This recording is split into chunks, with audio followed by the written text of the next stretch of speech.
If you want to look strong, go to the gym. But if you want to be strong, do military workouts. Let's be real. Most guys over 40 go to the gym to look strong, but they can't do 10 push-ups. That's not real strength. That's not real training. You know what I mean, right?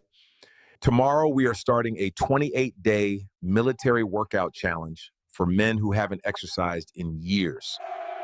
In 3 days, you will feel more capable. In 7 days, your eyes will change. In 28 days, you'll be unrecognizable. That's how military workouts work. You just have to start. Click the link, start training, and become a real beast.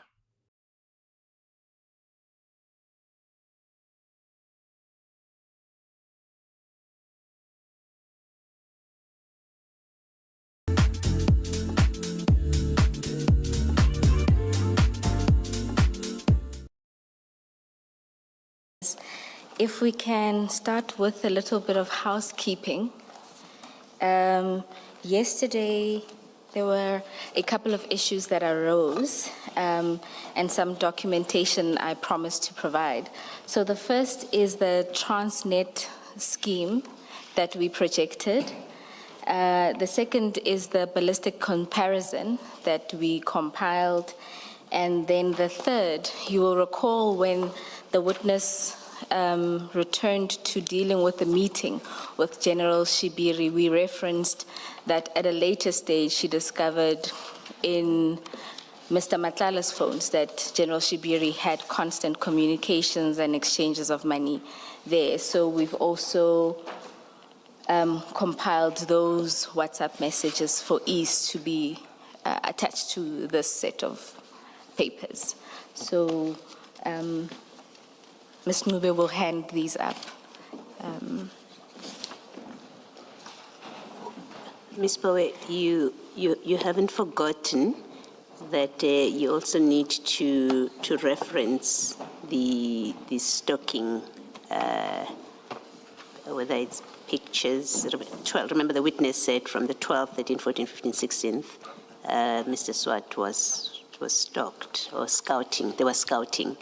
And then we ask that you refer us to the evidence that speaks to that. Yes, Commissioner Baloya is saving the best for last. That's fine. Only because it's slightly more complicated. So we're going to take the commissioners through this. Okay. The text of the papers is fairly small, so I will give the explanation that the witness gave, and I'll ask her to confirm that the correctness of the That's fine. I was just making sure you didn't forget. That's all. Absolutely not. Thank you.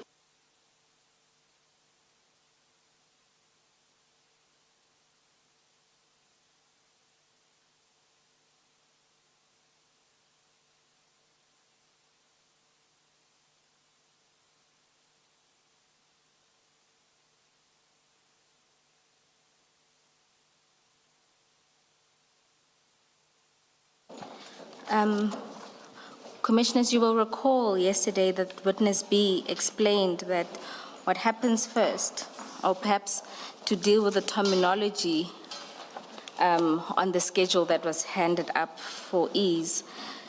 If you look at the item we marked 1, which is highlighted in pink or lavender if you are a fan of different colors, it has a tiny number 1.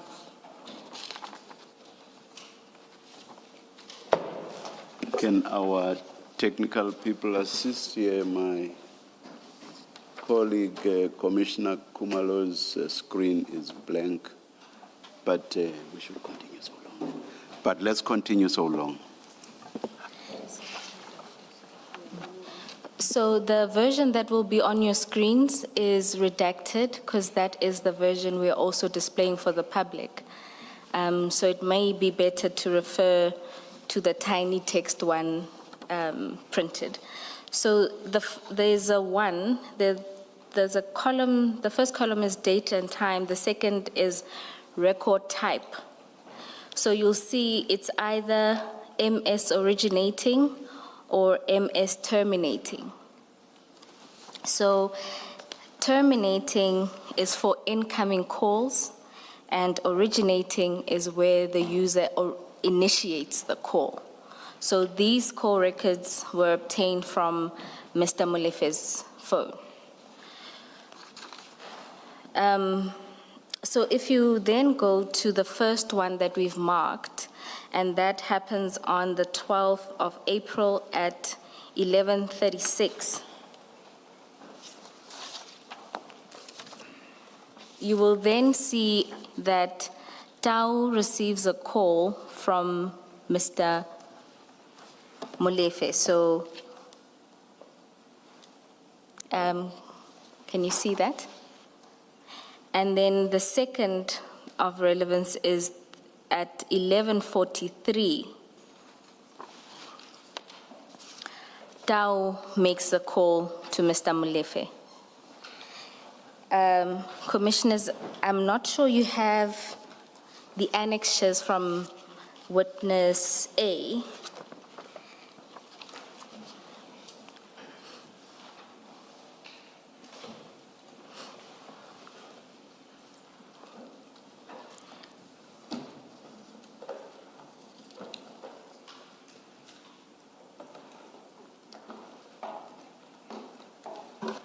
And there, if I can refer you to WA1 at page 42.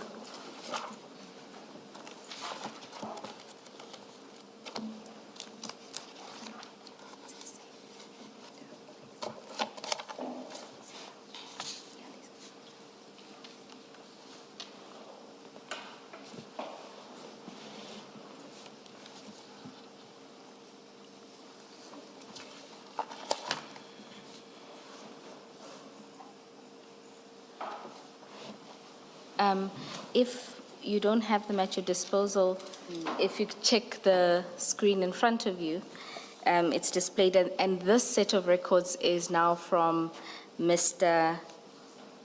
Tau Pule's phone. And there you can see the two incoming and outgoing calls at the bottom of the page at 11:36 and 11:45. The difference in terminology here is that in the column 1, 2, 3, 4, Is it 5. not 11:43? You My- said 45, I My think. apologies, Chair. Yes, it's 11:43. In order to identify the type of call in the fifth column, you'll see call type. It will either say MTC or MOC. MTC is incoming call, and MOC is initiating call. So it corresponds with the two calls that we cited in. And where do you get this technical information from? I'm not trying to put you on the spot. Not at all. The investigators and their analysts took us through the terminology. No, thank you. Can I perhaps have the witness confirm what you say? As you started, everything that you started with, just have the witness confirm it. Witness B, can you confirm the correctness of what I just described in relation to the two calls identified in Mr. Molefe's records and then identified in Mr. Pule Tau's record? I confirm, Commissioners. Can I, witness B, as you confirm that, can we just confirm for the record that you have the schedule, and maybe Ms. Bowe, just take her through that, confirm what she has in front of her, what she's looking at, and that she confirms what you've said in relation to those documents. Witness B, do you have the call data and tracking information provided yesterday that deals with Mr. Molefe's phone and movements? Yes, I do have. And do you have the annexures to witness A's statement, in particular the annexures that deals with Mr. Dow's calls and movements? No, that I don't have. If I am going to ask that you look at the shared screen on the Zoom link.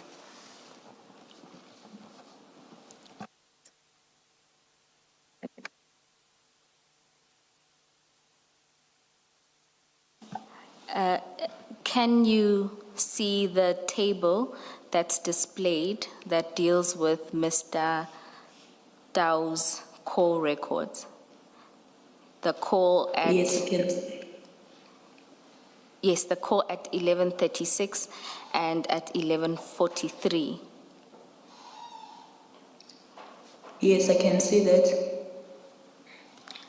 And can you confirm that the explanation given regarding the two sets of calls is correct? Yes, Commissioners, that's correct.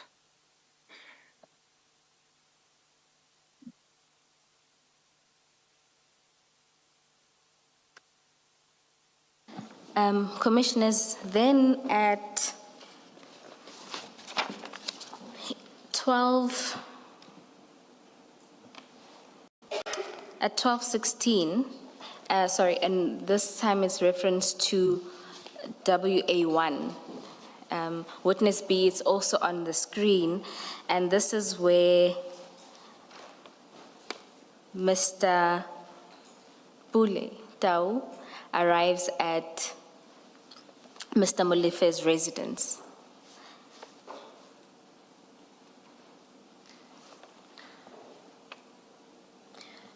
Which should be considered with the next entry, which is Again, on that, do you want to have the witness confirm, please? Witness B. Can you confirm the correctness of this? Yes, Commissioner, I confirm. The next thing of Here it comes, get set, are you ready now? Here it comes, get set, are you ready? Here it comes, here it comes. Here it comes, get set, are you ready now? Here it comes now. Here it comes, get set, are you ready? Here it comes, here it comes. A pause can change the way you see things. Take a moment with the strong revitalizing taste of Joko. Now available in 100% pure rooibos. that after this, Mr. Molefe travels with Mr. Dau to do the scouting. So then we will revert back to the schedule that deals with Mr. Molefe's phone, and if you have regard to number 3, the items highlighted there, you will see the cell tower information is contained in the last column that deals with the suburb. And there you'll see that his phone was connecting to a tower in Duncanville, and that is the area.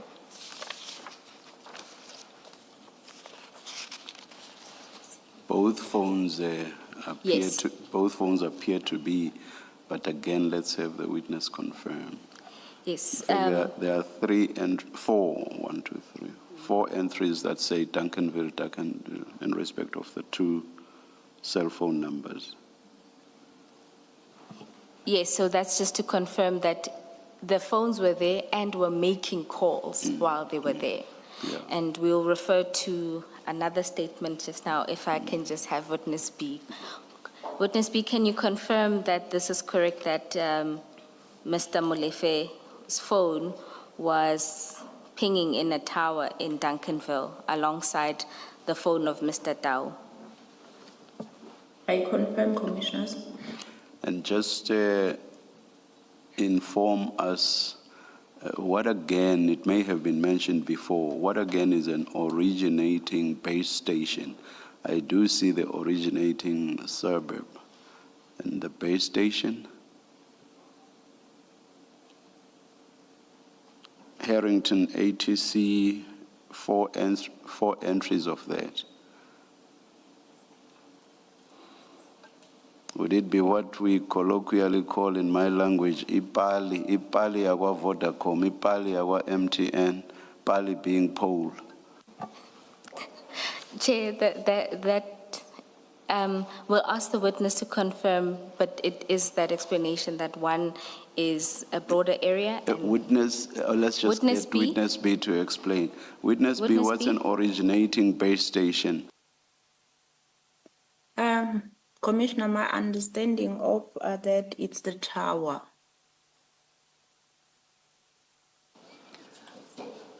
And then witness B, can you just confirm for us that Duncanville is an industrial area in Vereeniging? That's correct, Commissioners. Thank you.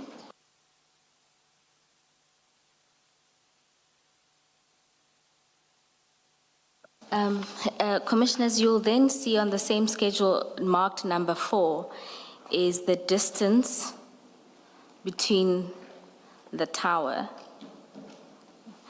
and where they were, and QTech, actually. May the witness read that into the record. What's the distance reflected, the distance between the tower and QTech, witness B?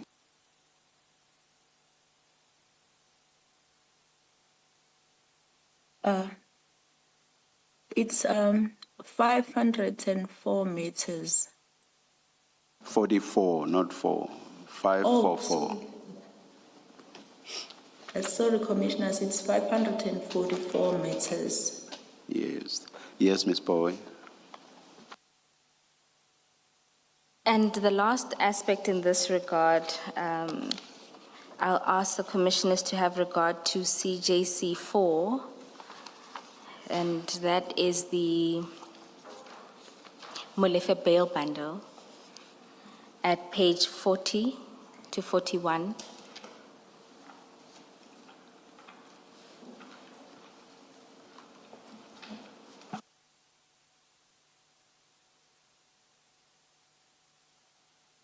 This is the transcript. Yes.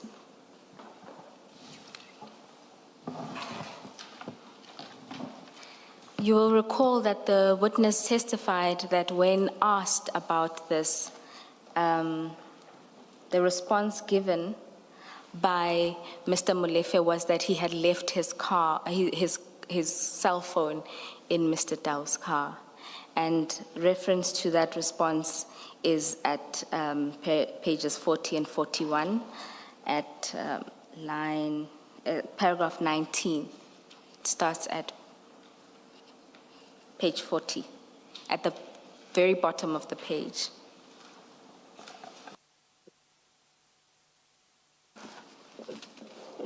Will someone read that into the record? Yes, please.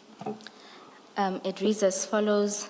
I also vividly recall that Dow, at some stage during a visit to my home, drove off with my phone in his car as I inadvertently left it in his car when I got out of the car where I was talking to him. I intend endeavoring to analyze my cell phone records when it becomes available to establish the date this happened.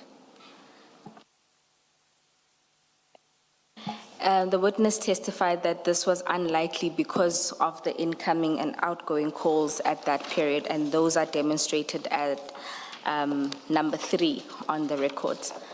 Witness B, can you confirm this? I confirm, Commissioners.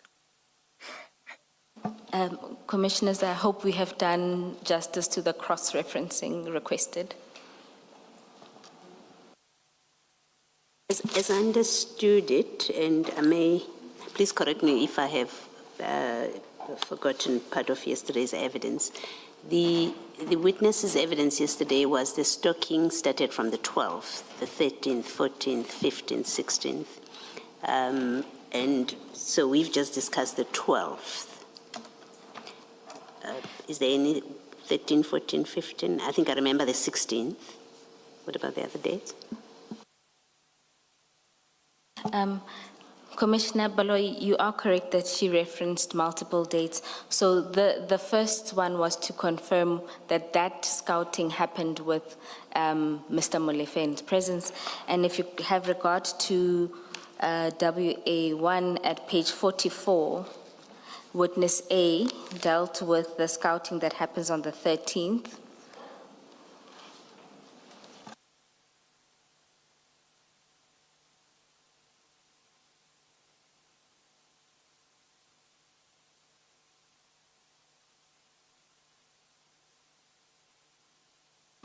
And there it's those text messages, and it goes all the way until page 46, where they even discuss the name of the company, and there's a response that it's Q-Tech and OK, sure.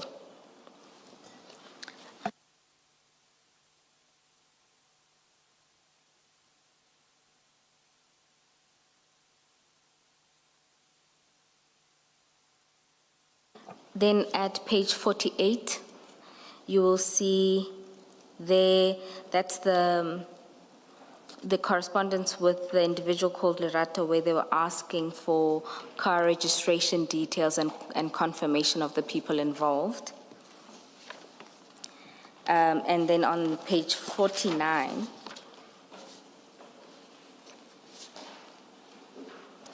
you will see there the first entry is that Mr. Dow's phone connects to a tower 2 kilometers from Q-Tech in Vereeniging. That was the evidence of witness A.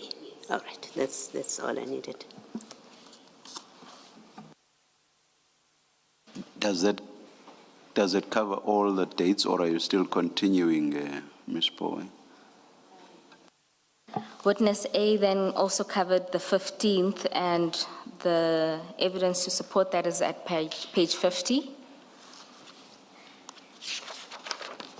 And then the 16th as well, and evidence of that scouting it was those stills that we saw at page 52.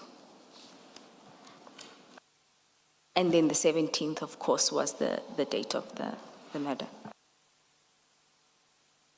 Witness B, can you confirm that this was your evidence yesterday? I confirm, Nancy. And Ms.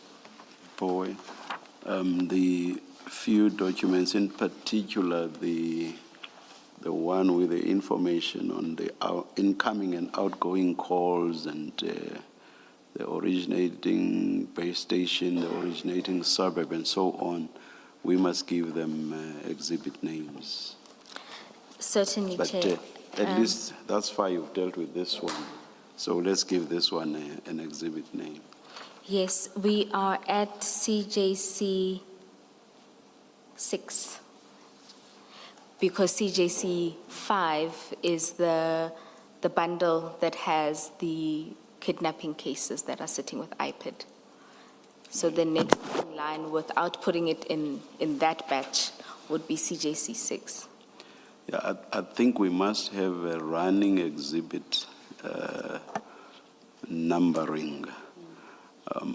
I remember when Ms. Hasim was leading General Kumalo, we started numbering and giving exhibit numbers.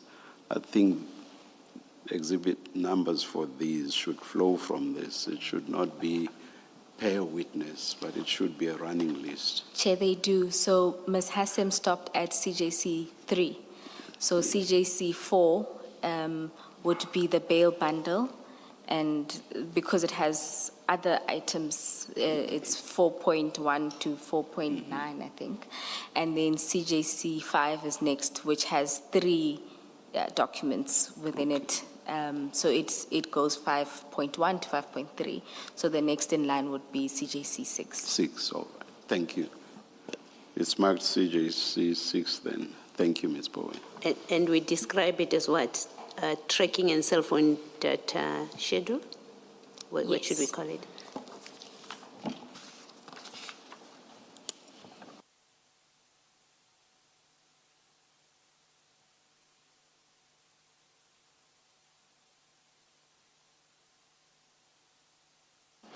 Commissioner Baloy, to say Katiso Molefe, cell phone and tower information, tracking and tower information. Thank you.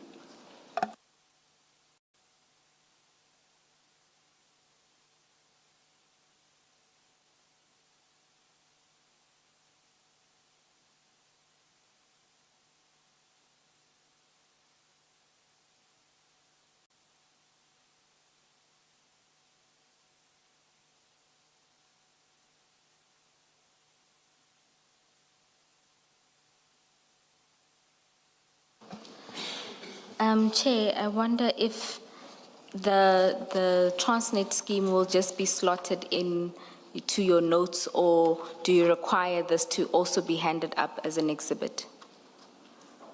Or the one you read from? Yesterday, Oh, this.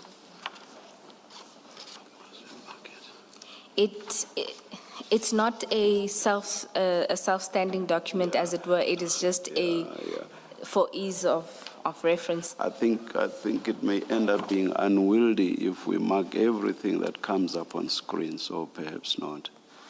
The only other one would be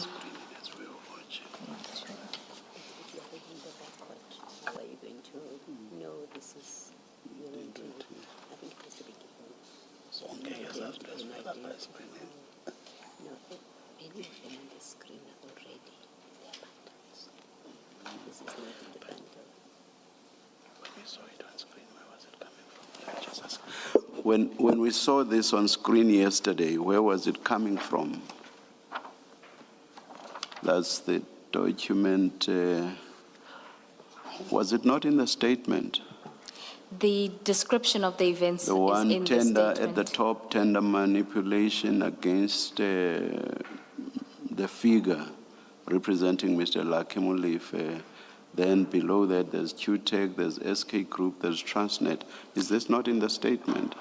The description of the events in that form is in the statement, but for ease of presentation, we prepared it. Okay, maybe let's give it an exhibit number as well then.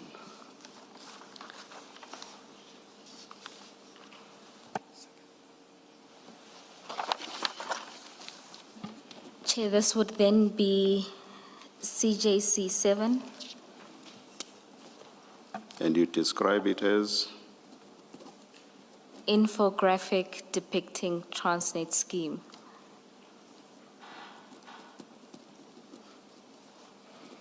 Okay, before I was going to, I'm trying to find in the because I see in the statement you do have exhibit numbers where, for example, I'm looking randomly at paragraph 44, where there's a reference to a copy of the initial report is attached as B2, right?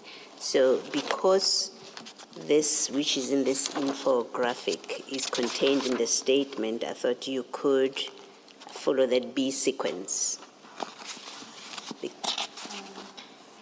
Following on the B sequence as an annexure to the statement, this would then be B10. B10. And we will amend the indexes accordingly for all of the files.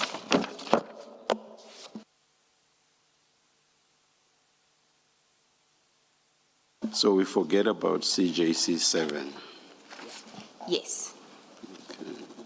Perhaps then you should do something to paragraph 26 of the statement, because that is where the scheme is referred to, so that whoever reads this document can cross-reference to paragraph 26 of the statement.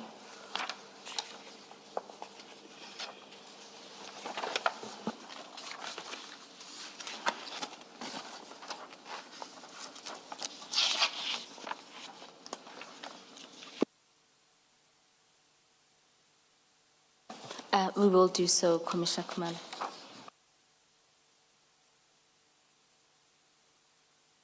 And then the last document being the WhatsApp extracts from Mr. Matlala's phone between him and General Shibiri.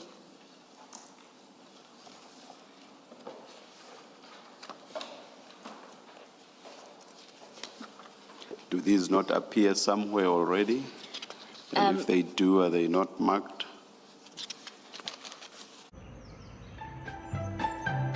You wake up, good morning, it's a brand new day. Blue skies above, it's a perfect day. Sunshine is shining, chase the clouds away. Smiles all around, it's a perfect day.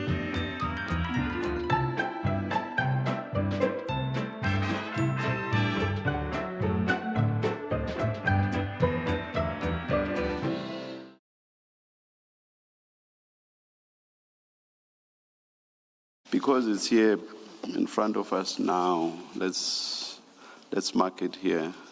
Doesn't matter if it may be named twice, but for purposes of what we are doing now, let's mark it. Let's call it something.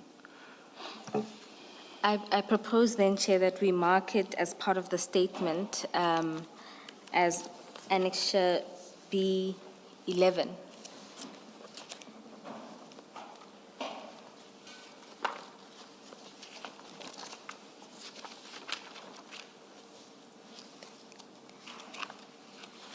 Yes, Ms. Bowen.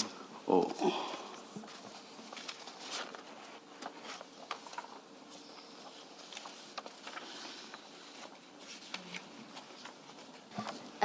Ms. Boy, it was referred to, I think, in paragraph 39 of the statement. The witness said after Ket Matlala's arrest, we looked at his phone and we were shocked to find that Shiburi had a relationship with Matlala, and there were WhatsApps and voicemails from December to May 2025, with the exception of April. That is correct, Commissioner Khumalo. We'll cross-reference it in that way. Then, Ms. Bowe, get the witness to confirm. She should have this in front of her, and let her confirm whether this is what she was referring to in paragraph 39 of the statement. Witness B, can you turn to paragraph 31 of your statement?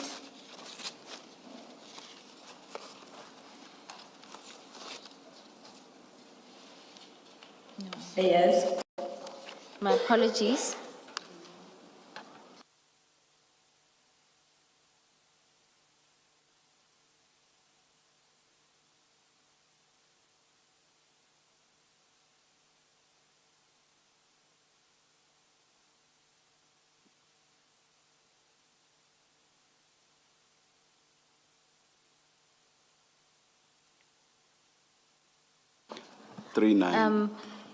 Witness B, that's paragraph 39. I think let's just clarify, what I was reading is not recorded in paragraph 39 itself. So when the witness was dealing with paragraph 39, she was asked a question, and in response to that, then she gave the evidence that I've just read out. So I made a note immediately after paragraph 39 because that's where she referred to these documents. Yes, Commissioner Khumalo, you are correct. She wanted to make this note just as she finished dealing with General Shibiri. Witness B, can you confirm that the chats between Mr. Matlala and General Shibiri that we've now marked as B11 is what you were referring to when you concluded your testimony in relation to General Shibiri? That's correct, Commissioners.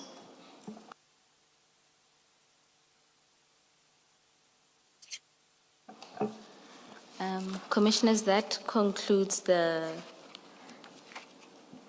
cross-referencing exercises that we were meant to do.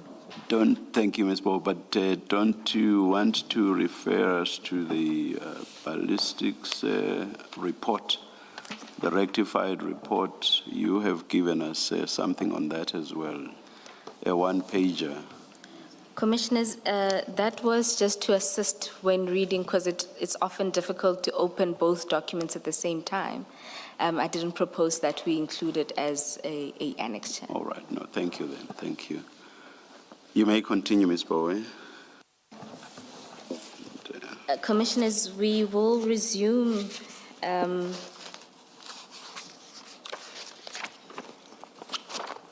at page 34.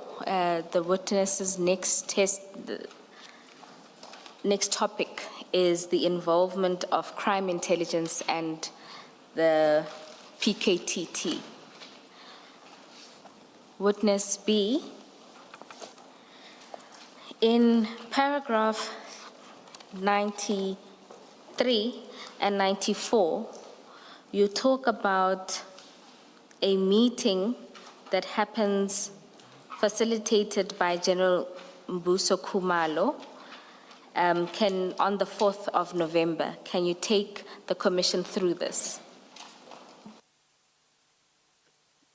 On the 4th of November, we were summoned to Midrand to a meeting that General Mbuso Khumalo was part of, General Ali Kalakala was part of, Brigadier Mere was part of, General Kekana was part of, and Colonel Ntuli was part of, as well as Colonel Mania was part of. Maybe to highlight Brigadier Mania and Colonel Mania and Brigadier Mere were the people that, as of the 5th of September, were in charge of the members that were giving us 24-hour protection for investigation and after hours at homes. And then General Kekana is overall control for those members, including these two brigadier and colonel that I've mentioned that were also responsible for our safety at the time. And then General Kalakala was the one in charge of this TRA and the measures thereof, and Colonel Ntuli is the one who actually ran this threat assessment and find the findings thereof that was coming with recommendations. During this meeting, we were then introduced to everyone, and then we were explained as to the steps that were going to be taken as of then, of which subsequently we were taken to the safe house. Well, we didn't know that that was the start of us being admitted to the safe house, but however, when we get to the safe house, we explained to the general that we didn't bring any luggages because we didn't know that it's the day, even though we have been briefed in the past that this was going to happen soon, but we didn't know that was the day. Therefore, we were given a chance to go back home and get our luggages and came back. Witness B, can you tell the commission how this adjustment was to move from living at home under 24-hour protection to being admitted into the safe house? It was like a beginning of the change to our lives, because as much as we thought it was difficult to be 24-hour guarded, you can't go to the restaurant, you can't go to the shops without someone following you and everything. And even at home, you can't have a quality time with family and children without anyone like looking at you like a hawk. But now it was more difficult to stay here away from the family. It was difficult with the family around, but now to be taken away from the family, it was really, really difficult. It still is. And what does this mean for in your investigations? For investigations, I think it was the best thing that could ever happen, because at this stage, at least, as much as it disadvantages you and everything, but where investigation is concerned, I think it was a better plan to be taken away, as we have already mentioned the encounters from all different spheres, even amongst our very own. So this move, I think it was the best in terms of the investigation. Thank you, Witness B. At paragraph 95, you deal with then the arrival of members of the PKTT as well as your meetings with Lieutenant General Khumalo. Can you take the commission through this? After the arrival at the safe house, I think we stayed few days. Shortly, Colonel Khumalo, General Khumalo, I mean, sorry to say it's Colonel, I mean to say General Khumalo, of which I'll have to say the name just to differentiate between the two. I'm talking about now Dumsan Khumalo. Yes. Came to us and introduced, we have the introductory session between us and him, and he explained to us as of now what was going to happen. But maybe before I even go to the introduction with the general, there is also another part of the investigators or investigation team that joined us shortly after we were at the safe house. That would be the counter intelligent. And then all of us, including them, then there was introduction between us and the general and the way forward, of which he highlighted us that we may be joined by another team that is going to assist us in this investigation, of which later on, not so many days passed, and then the team that is referred to as PKTT then joined the team. And the team came with different expertise that was going to really assist the investigation, because amongst the expertise that the PKTT brought, it was criminalist, expert, it was analyst, it was the tactical officers as well, of which, if I may have a comment while I'm there, their arrival made this investigation to move a little bit faster, because most of the expertise that the investigation needs, like the investigation tools, now they were in-house. It was not like you're still gonna apply, go somewhere, wait for days. If you need the expertise, then you will just get it from the house. Thank you, Witness B. Commissioners, that covers... I'm not sure, Witness B, sorry, Ms. Bowe.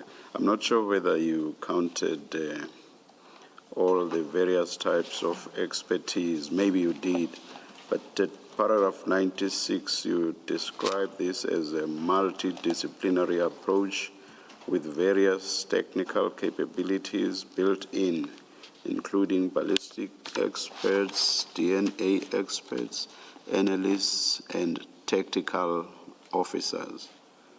Do you confirm that? I do confirm, Commissioner. However, I'm willing to, instead of me saying DNA, I prefer to say criminalist expert rather. Thank you. And what do you mean by that, criminalist expert?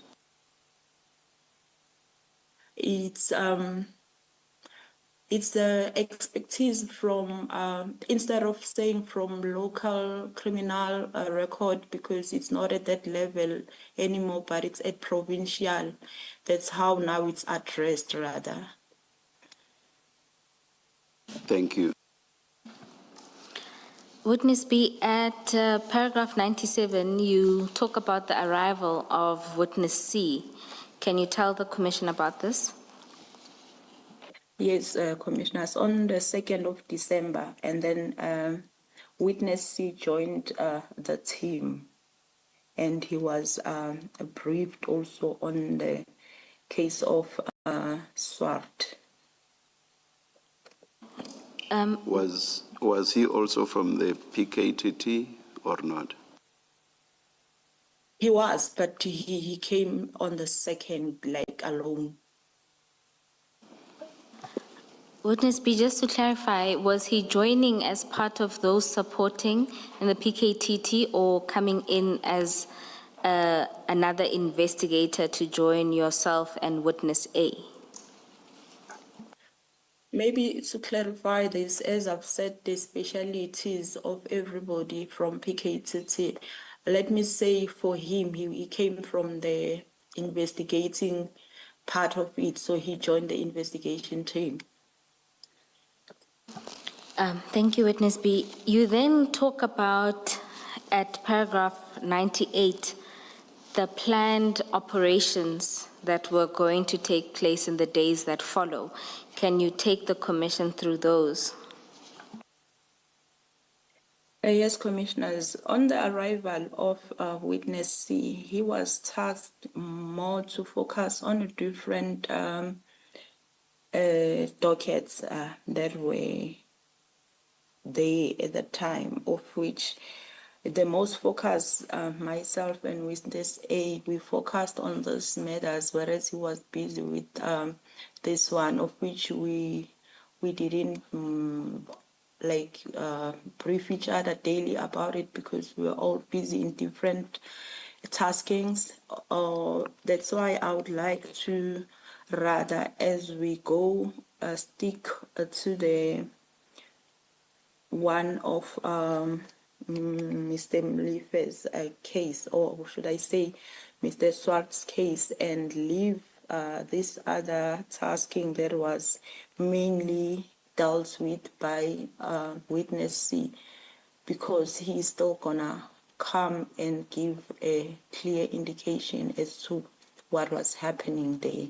All I can comment on that is that I became aware that on the 6th we had different operation, including his. As to how it came about, what transpired, I would love to leave it to him to tell the commissioners, because he will be able to tell the story much better than. From the pages of books, superheroes emerge. Different stories, but the same heartbeat. All born of African artists, created to show the world that they are here to stay.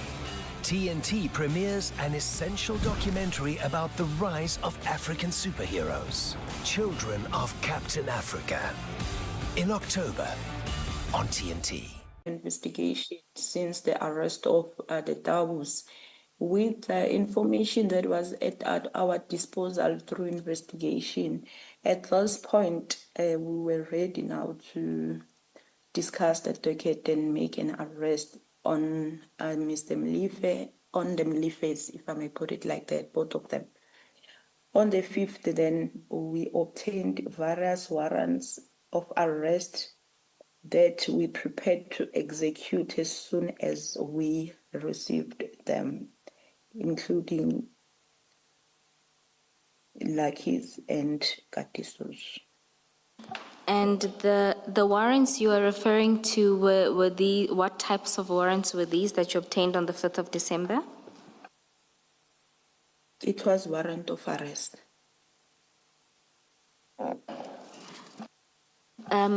You then deal with the events of the 6th of December, but first with further warrants that you wanted to obtain. Can you tell the commissioners about this?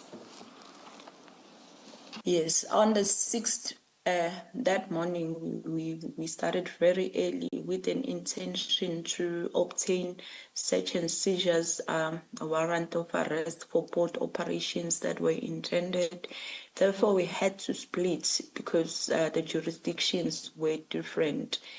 Witness B had to go to, witness A, he had to go to Randburg to obtain such a warrant. I had to go to courts of which it will be Rotterport and Johannesburg, of which I'll speak on what happened to the journey of me obtaining the search and seizure warrant, of which I subsequently managed to get them on both courts. But with the warrants that I have prepared prior, the wording was not suitable for the magistrate to sign those ones. But fortunately, in both courts, I found the magistrates that were willing to sign the search and seizures. They went as far as starting the whole document afresh to suit the requirements in order for them to be able to assist me, of which I'm grateful for them, because they took their time starting afresh the whole document, and the willingness thereof that was there for them to sign it, hearing from the affidavit how important it was for us to obtain such. But however, for my colleague, it was never like that. Subsequently, his one was never signed. And just to confirm, the warrant that wasn't signed was the search and seizure warrant for Mr. Katiso Molefe. That's correct, Commissioner. Thank you, Witness B. At paragraph 101. Sir, before you do that, Witness B, you say you went to different courts because the jurisdictions were different. Can you explain that further? Yes, the information that was obtained already, it was the target that was targeted. He has a house in the jurisdiction of Rotterport. However, the intention was to execute at the workplace in Joburg. So in case it was successful, we needed to be prepared with both. Thank you. Witness B, with reference to paragraph 101, can you tell the commissioners about the plan to arrest Lucky Molefe? Okay. The plan to arrest Lucky Molefe, the plan was to simultaneously operate on both, while other team was at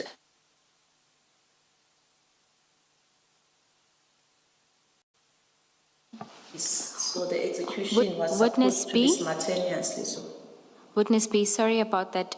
Was that a pause or a break in the connection? If you can just start afresh. Okay, the plan was to execute this warrant simultaneously. Therefore, the team has to split into two. One team of which I was part of, we were intended to execute at Lucky Molefe's workplace in Joburg, and the other team was supposed to execute at Katiso Molefe's house. However, because of the relations, the intention was to do it simultaneously, avoiding information leaking.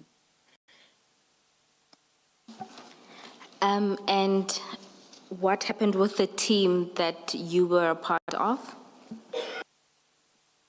Okay, we were strategically placed ourselves nearby because we were working with the Transnet investigators that were supposed to confirm for us. We couldn't just patch there only to find he's not there. The plan was for them to confirm that he was at work, and then we would have entered the premises and executed the warrant of arrest. But unfortunately, after some time waiting, it was confirmed that he was not at work at all.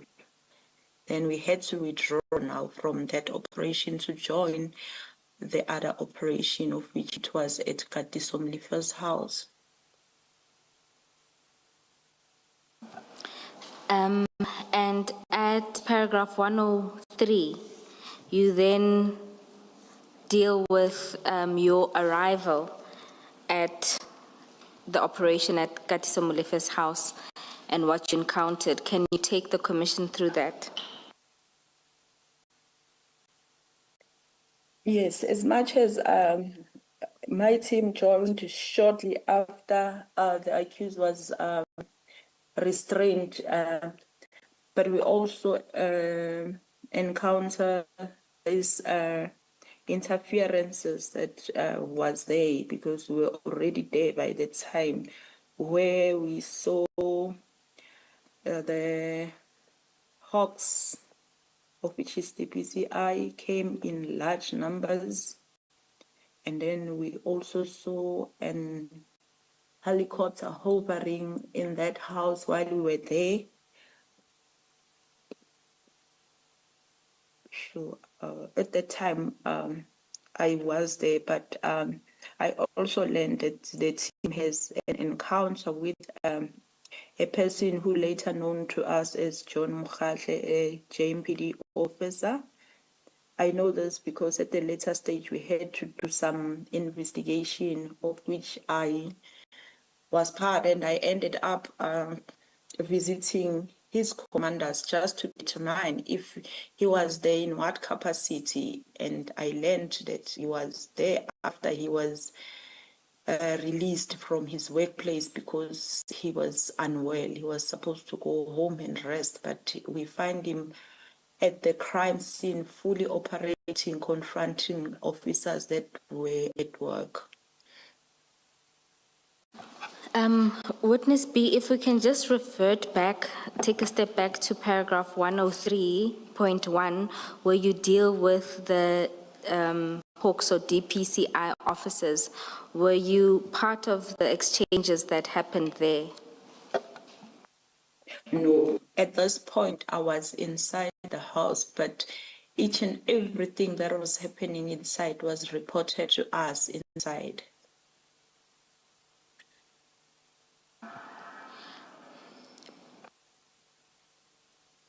And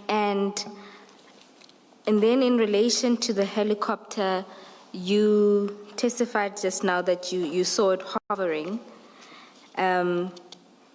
Were you part of those who then later interview? My apologies, a step back. You say in your statement that you learned who operated the helicopter. Can you tell the commissioners who this was?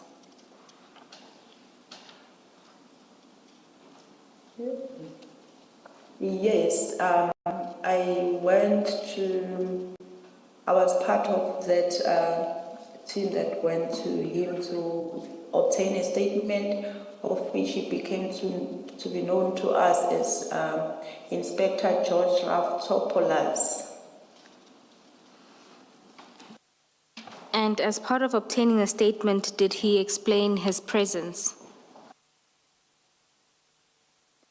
Yes, he did explain his presence. He said he went there because the help was sought by the DPCI. He mentioned that it was Captain Kruger that requested him to assist because there was something happening there at Mlife's house. Thank you. And then you deal with the JMPD officer, and you say there that you spoke to his commanders. Yes, I did. I did spoke to a superintendent there, and I also spoke to his immediate commander. And my apologies, who are the superintendent and the immediate commanders?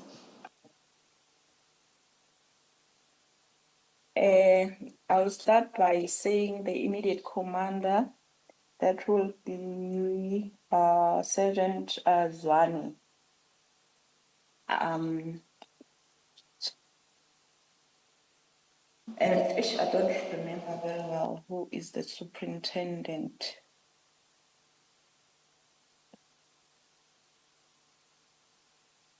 And is Sergeant Zwane, sorry, I might have missed it. You say Sergeant Zwane is the immediate commander of George Raftopoulos? No, of Johnny. Of Khatle. Oh, thank you. I just can't remember now the name of the superintendent, mainly because he referred me to the immediate commander, of which is the one who gave me a statement.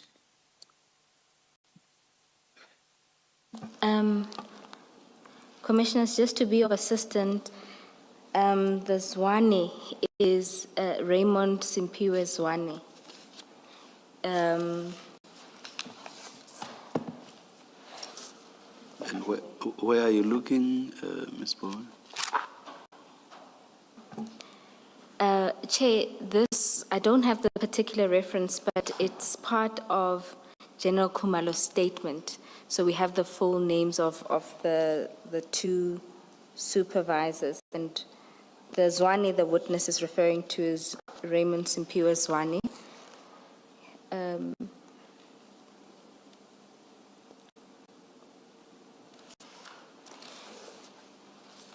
And this is for the witness to confirm. The second, the name that we have is Mohammed Hussein, who's the superintendent in JMPD K9 unit.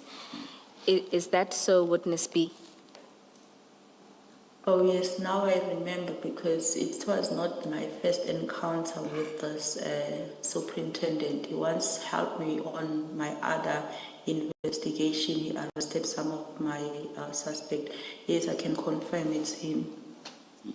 If I understood you correctly, Witness B, you say that you managed to get a statement regarding the arrival of the contingent, the DPCI contingent.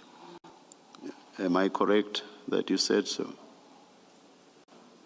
That also, during the course of our investigation, it was obtained. Yes. But it was not obtained. I was not part of the team that obtained that statement. But witness C is the one who obtained such statement. I was from a part referring from a statement from the part of JMPD John Mkhatle as immediate supervisor. Oh, I assume that Witness C will testify as to the content of the statement I'm asking you about. But in one or two sentences, are you able to say what explanation was given for the DPCI descending at Mr. Molife's house, if that explanation was given in the statement? Yes, Commissioner, as much as I feel comfortable if witness C is the one talking to this, but I also know that amongst the things that the DPCI explained why did they had to come there, it's because they got the reports that there were people that are pretending to be the hawks at Molife's house. So they were there to verify that. Pretending to be hawks, not SAPS members, specifically hawks. Yes, yes. So it was maybe that's how it was reported to them. Thank you. Sorry. Witness B, the Sergeant Zwane that you referred to, you've had the evidence leader give names Raymond Simpiwe. Do you confirm that that is the Zwane you're referring to, Sergeant Zwane you're referring to? That's correct, Commissioner. Thank you.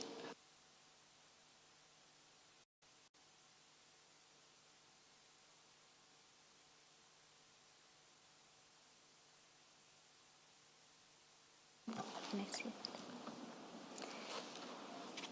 Just to cross-reference these statements, they are in General Khumalo's statement, and the statement from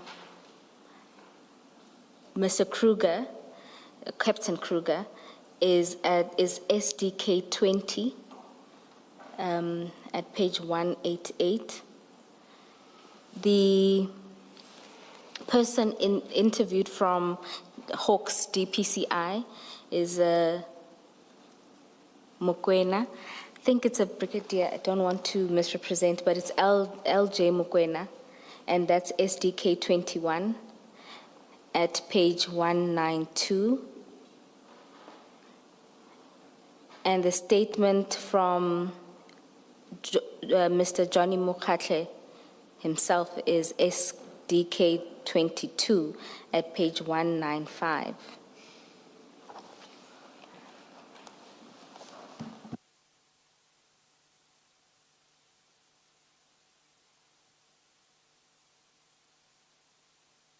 Witness B, you explained that a statement was obtained from the officer, Mr. Mokhatle. What was his explanation for being at Mr. Molefe's residence? Commissioners, his explanation, he said he was on duty, and also he was called by Katiso Mlife because there was suspicious cars, and then he had to come and check on them.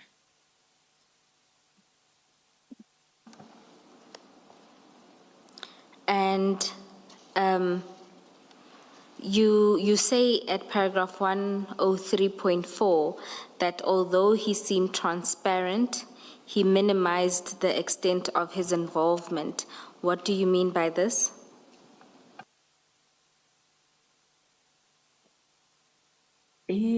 At some point, he said he knows Katiso Mlife, and because he used to register cars for him, he makes it look like there's nothing wrong about him leaving his post when he was supposed to go home because he's sick, and he go and operate somewhere else, and acting and telling us that he was on duty, whereas at the later stage when we investigate, we learn that he was not even on duty, he was not supposed to be there. Then he further explained that he knows Mlife because he used to register cars for him. That's how, he minimized it, because for me, I wouldn't look like I know somebody, I register cars, and then in my capacity now driving a state car, I go into pretend to be doing official duties while I'm doing this on my personal level. Right at the end of paragraph 103.3, you say he also ran the number plates of a car which was monitoring Mr. Katiso Mulife's house before the operation and reported to him that the car belonged to SAPS. Did you observe Mr. Mokhatle doing this? That is both the running of the number plates and also the making of a report to Mr. Katiso Mulife. That is amongst the things, Commissioner, that he told us himself in his statement. Thank you. Witness B, in 103.2, where you mentioned the Chief Provincial Inspector, George Raftopoulos, Chief Provincial, is it Gauteng Province that you're referring to? Is he the Chief Provincial Inspector of Gauteng? That is correct, Commissioner. It is Gauteng. And this is SAPS? Not SAPS. Okay. It's Gauteng what? Government? I don't know the actual wedding day, but it's not under SAPS. All right. Ms. Bowe, are you able to help? Commissioner Baloyi, witness A testified that it is traffic police. Thank you. Chair, I see your mic is on, so, okay, thank you. Witness B, you sum up these occurrences and what you made of them at paragraph 104. Can you explain this to the commissioners?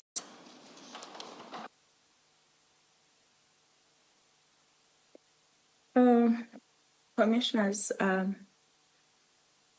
with every scene that I've been involved in and with every person that I have arrested, this was really amazing to me. So much interference from various enforcement and agencies, not only SAPS. It made me wonder what was so special about this one suspect that was arrested on that day.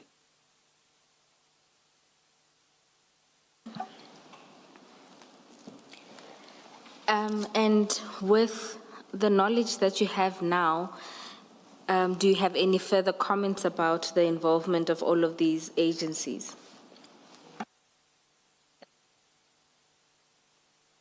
With the knowledge that I have now, that I've been getting information from all spheres that this particular one is connected into the higher places with information that will be told that this person that you have touched, it's a general's person, so you can't touch this one. It now makes sense why, especially the DPCI, why they had to come in numbers like that, because they were instructed to come there. By who? Because now I have an information that says this is a general's person, and it can only be a powerful person that can be able to pull up such.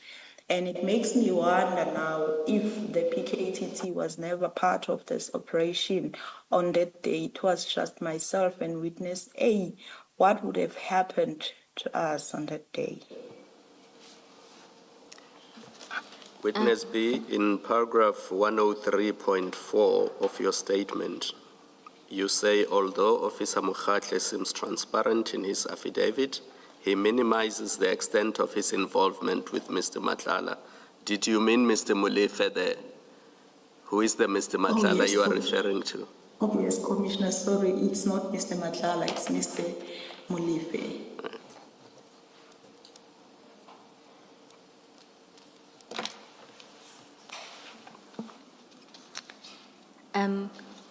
Witness B, you then at paragraph 105 deal with the manhunt or the operation that continued to search for Mr. Lucky Molefe. Can you explain what happened there? Oh yes, we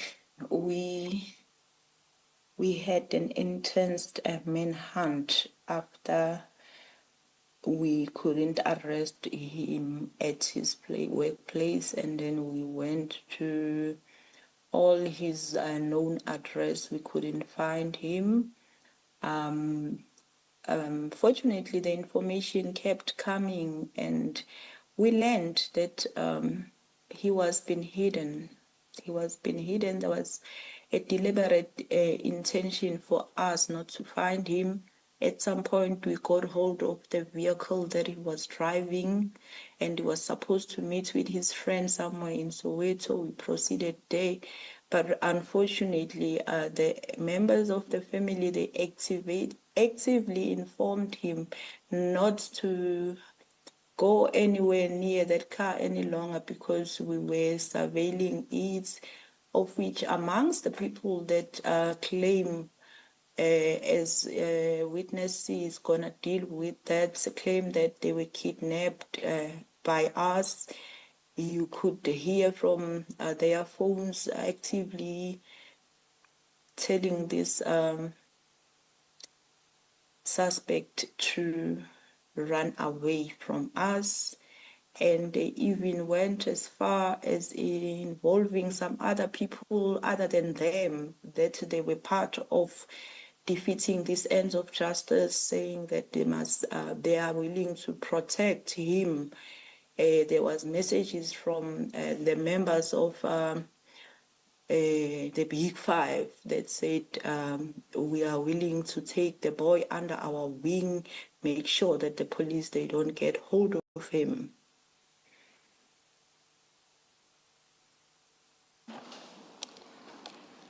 Was he ever arrested, just out of interest? Was Lucky Molefe ever arrested? Not on the That's the day, but thing. subsequently. That's the thing, Commissioner. Up until today, we can't really get hold of him. And he just ran since the 6th of December. And maybe it's worth noting that it's not only him that is on the run. Even the person that we haven't even started pursuing, of which is Thapelo Mlife, the son of Katiso Mlife, is also on the run since then, together with Lucky Mlife. Witness B, you say there's information that he's assisted to hide or on the run, including communication that by members of the Big Five, I think you say, that they are prepared to take him under their wing. Where is this information? Is it, yeah, maybe let me stop there. Where do you get this information from?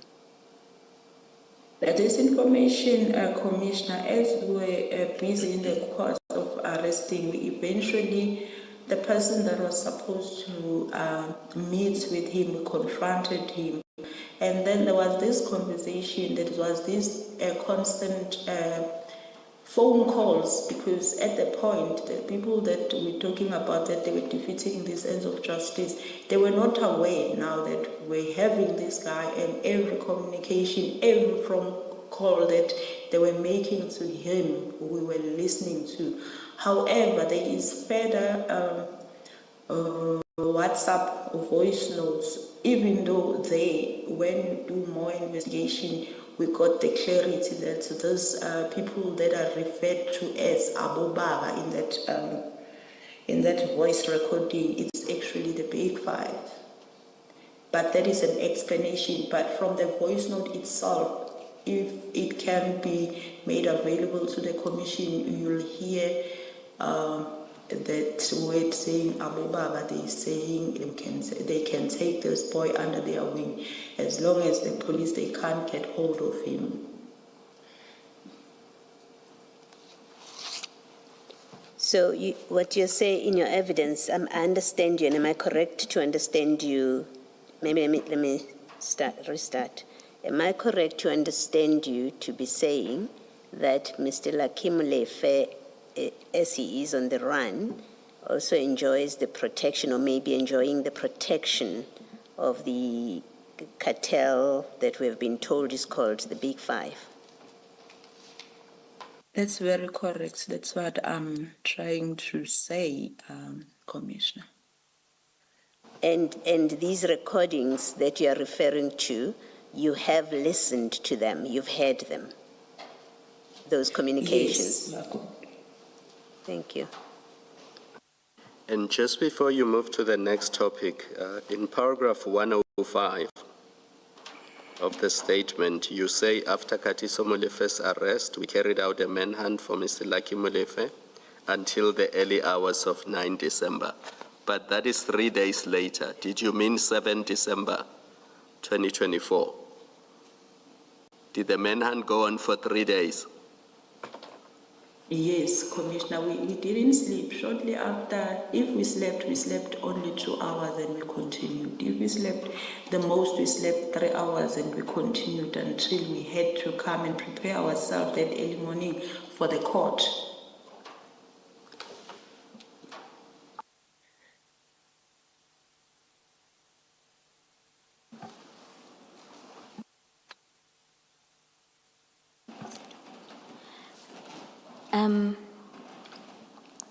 Commissioners, we do have that recording, and we can line it up to play it after the tea adjournment so that we can set it up. I'm not proposing we break, just that we can do so if the Commission would want to hear that recording, that voice note rather.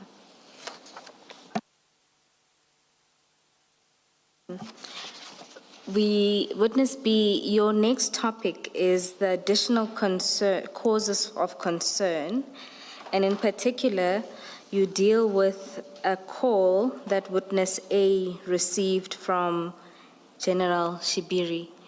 Can you tell the Commission about this? Yes, Commissioners.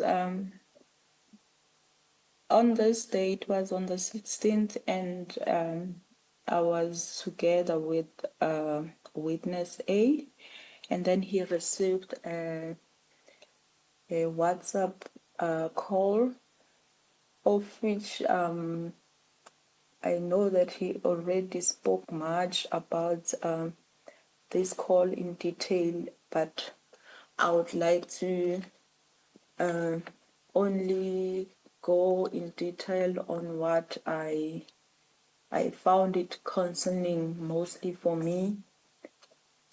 Well, in the beginning, it was more like ice breaking because they were talking about the health issues, and then it went where now I picked interest when he said he was invited to a birthday party of General Sibia, and he declined because of his health condition, but mostly other than health condition, he didn't want to go there because he knew that General Sibia would expect a feedback on the case of Swart, and he also said he knew that that was not to maybe brief the National Commissioner, but it was to brief the side of the other side. Let me Just explain. It was said it was for the other side, just of which it was questionable.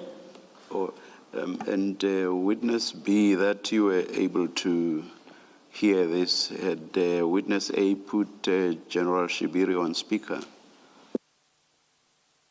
Yes, he did put him on the speaker because now, with everything that we have encountered, if we had the call from the people that we were not so sure what to think of, we were sharing, like, other than giving each other a brief, we would want to share the call so one can hear from horse's mouth what is said.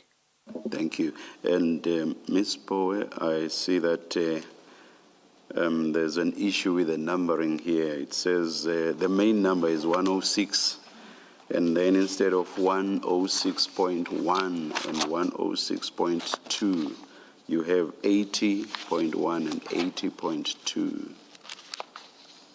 Have you corrected it? We have corrected it on ours. Chair, I am embarrassed to say that I hadn't corrected it on mine, but we'll duly make those corrections. Thank you.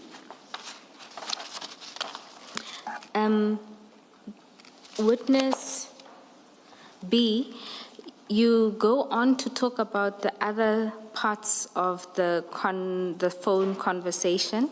Do you want to touch on those?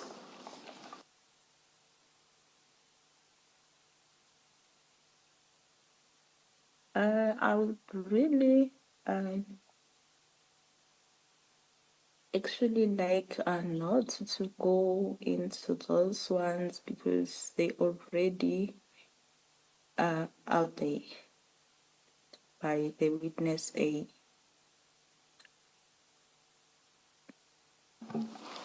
Perhaps maybe just cover the last sentence in 106.2 and what your thoughts were at the time.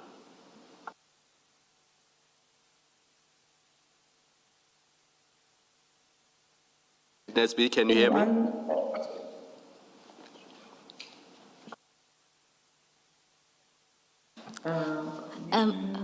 Would Witness B? So it's the last sentence of that subparagraph where you start with Major General Shibiri's disclosures appeared. So what you made of those disclosures? Perhaps before you do that, I think for context, the witness should do the whole paragraph. Because that which Commissioner Kumalo refers to is a conclusion based on the first part of the paragraph. And if it stands alone, it doesn't make sense.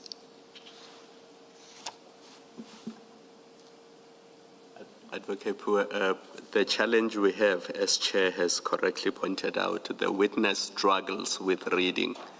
So you may read it into the record, and the reason why I wanted the witness to go there is she's expressing her own view as opposed to witness A's view. So I wanted her to touch on her view, having had this conversation. Witness B, I hope you heard that. I think it may be a nuance, but perhaps an important one, to suggest that she has difficulty reading, may have some negative connotations. It's more a problem of eyesight, as I understood it yesterday. Yes, Chair. It's a method. She just has to put the documents quite close to her eyes in order to be able to read it clearly.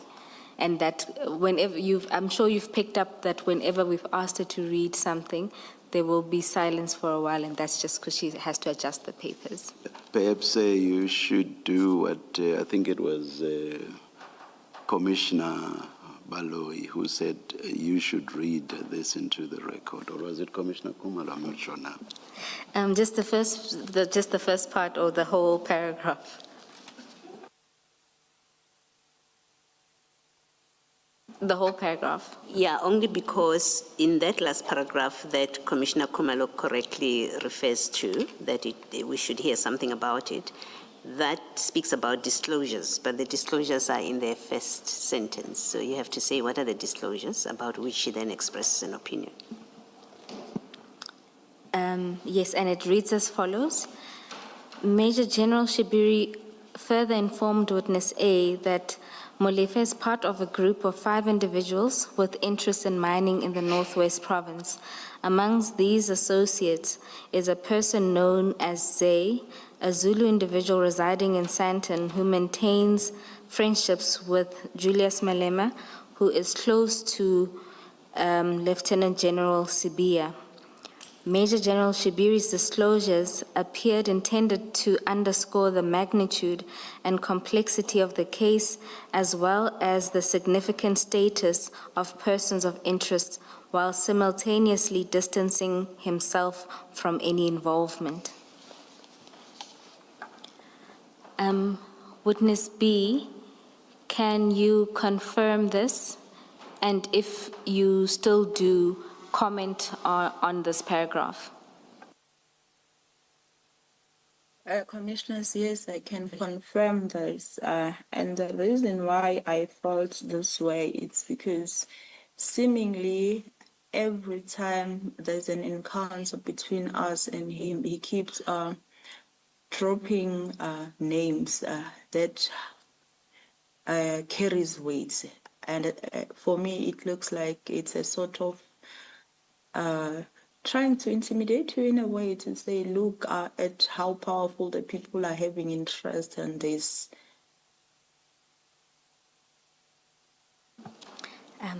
Thank you, Witness B.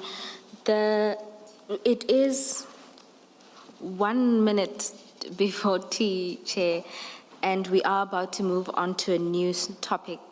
So is this an opportune time to take the tea break? Let us adjourn and resume at 11:15.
Commissioners, when we were dealing with the search for Lucky Molefe, the witness testified about the assistance that Mr. Molefe was receiving, and in particular, a voice note where the family talked about his protection.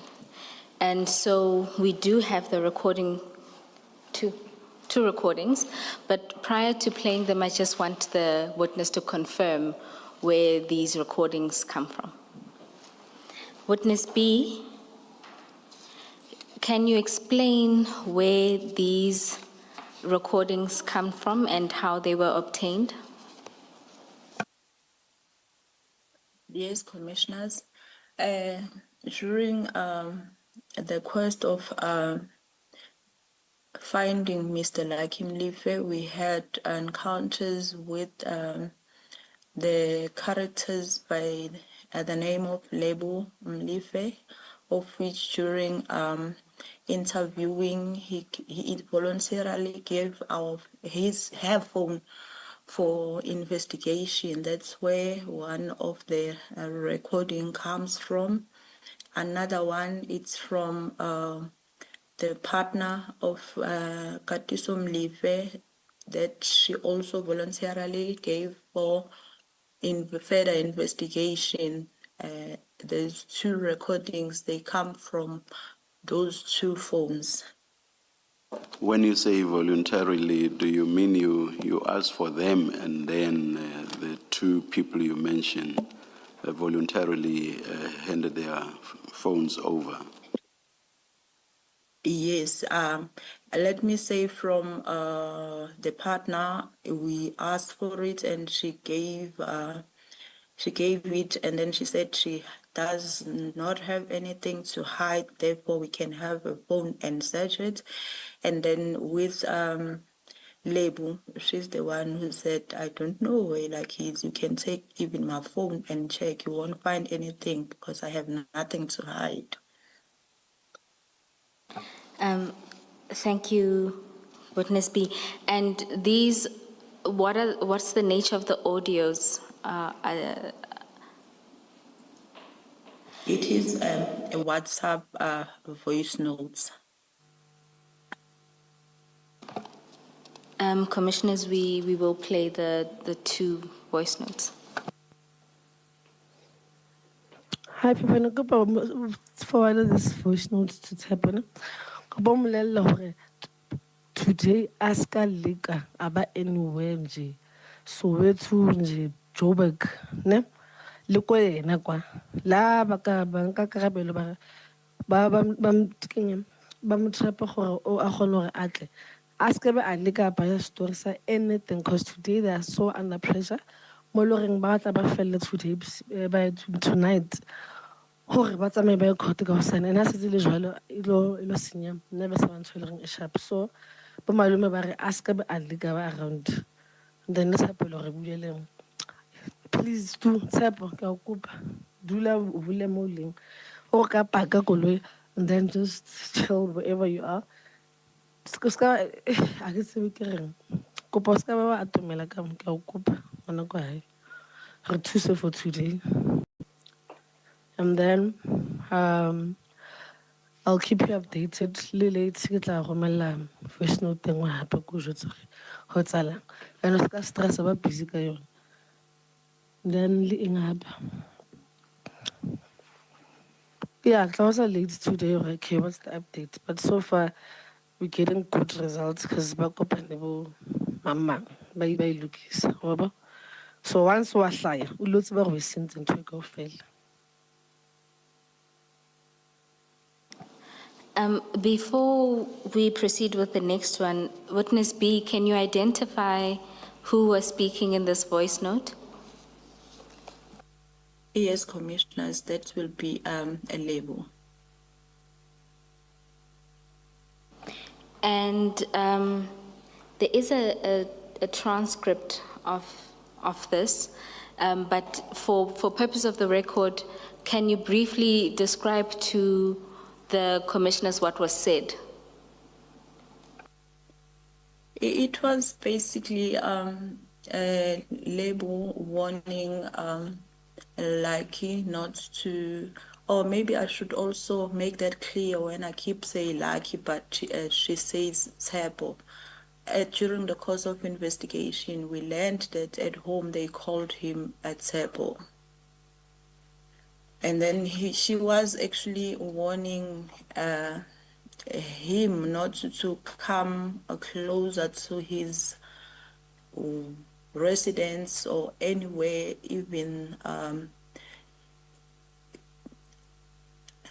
if we spoke about the car, because we were busy. Hence, I've said that from the arrest of Mlifa, we never arrested. We were like actively looking for him. So she's heard saying that.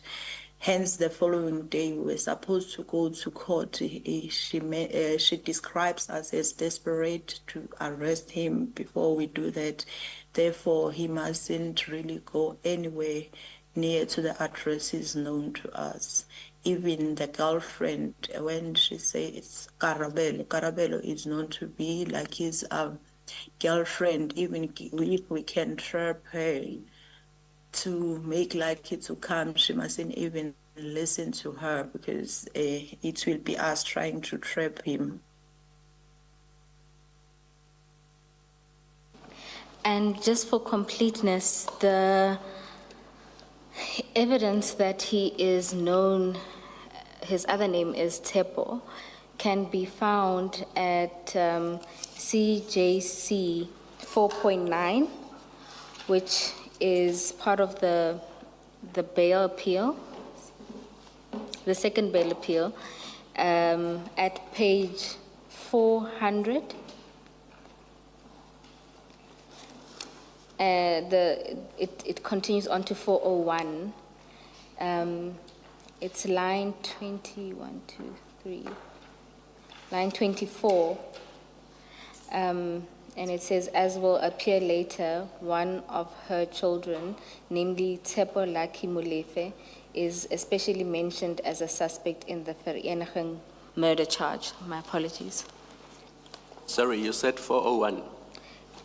40401, the paragraph, the very paragraph at the bottom, yes. My apologies, and line 10. Also at paragraph, page 401, line 10, you'll see there it says Tepo is referred to as Lucky Molefe, and as that is the name he is referred to by the state in the pending Vereniging proceedings. Commissioners will now play the second recording. Perhaps before you do that, you've made mention of a transcript. You say there's you say there's a transcript of this first voice note. Will you be handing it in as evidence? And if you are, then we do need to identify it. You don't have to present it now, but it has to be identified for purposes of the record. The same with the WhatsApp note. Yes, Commissioner Baloyi, we initially hadn't anticipated to play it, so we will print the transcript and mark it. Just for our purposes, I think we still need to prepare a transcript for the second one, but for the purpose of the first one, we are at, on the exhibit side, we are at CJC 7, 8. Yes. No.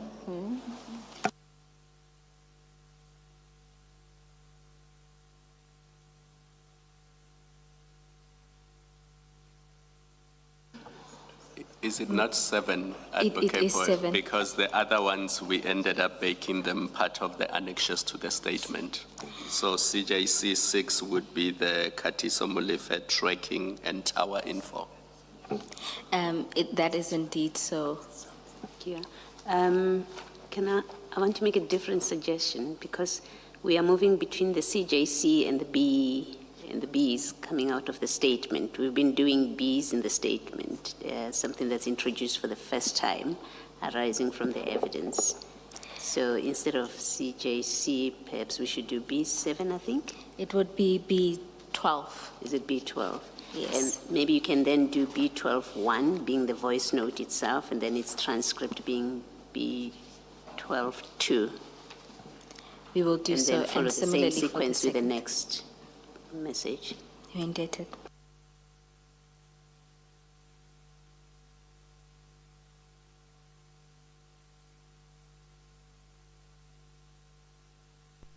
Lebo, ngicela uhambe uyotshela uTshepo ukuthi he must stay far away from Soweto and angayi emsebenzini until further notice. Akumelanga atholakale anywhere. Amafoni wakhe mawahlale off. Everything that has got to do naye ayingatholakali until further notice. I-lawyer isho kanjalo and nabo bhuti basho kanjalo bathi nje makanyamalale angatholakali. If akanandawo yokuhlala bazom-organizela indawo yokuhlala ukuthi hamba uhlala somewhere for a while. So please ngicela udlulise leyo message utshela uTshepo. If mhlambe naye uyakwazi ucommunicate naye ngoThapelo atshele amtshele uThapelo, but uThapelo ngiyacommunicate naye ngimtshela uThapelo Sithapelo udlalela safe. Ngithe uThapelo absusa imoto akhiphe i-tracker kwi-RS4, kumele iphume i-tracker i-RS4 because bayayifuna. So uBobby uzothumela uLehasi bahambe bayokhipha i-tracker laphana kwi-RS4 ngoba lamaphoyisa manje afuna i-RS4. So please ngicela umtshele ngoba ngithe naye uThapelo makafuna ukuya emall akafaka ikepisi or afaka isport afaka amazaza azihambele. So uTshepo yena makafuna ukudakwa umtshele ukuthi ngithi ngicela athenge ibhodlela lakhe ahlale endlini azihlalele, please until further notice. Just do that, Lebo.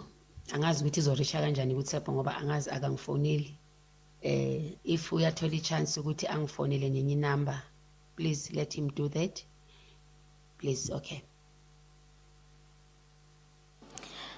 Witness B, can you confirm who is speaking in this voice note? Yes, Commissioners, that will be Katiso Mlife's partner. And the name? The name is Fundiso. And who is she sending the voice note to?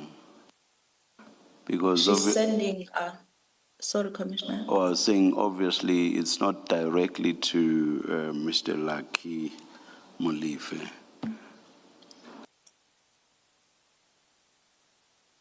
Yes, Commissioner, it was sent to Lebu, Lucky Mlife's sister. Do you want to do, with this one as well, witness B, can you just state for the record what this, or rather what Mr. Molife's partner is saying? In short, Commissioners, she was saying that Lebu must tell Lucky to hide wherever he is.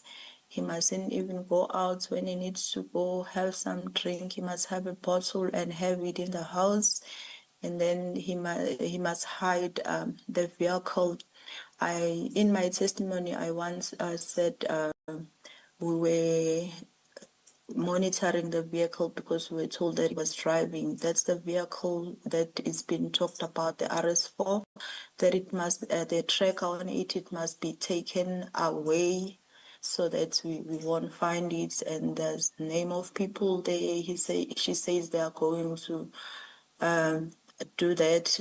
And she's also speaking about Thapelo that I have touched on earlier on also in my testimony, that he since also has been on the run, that he was given advice as to how he must disguise when he wants to go to the mall or so. And then he further said there is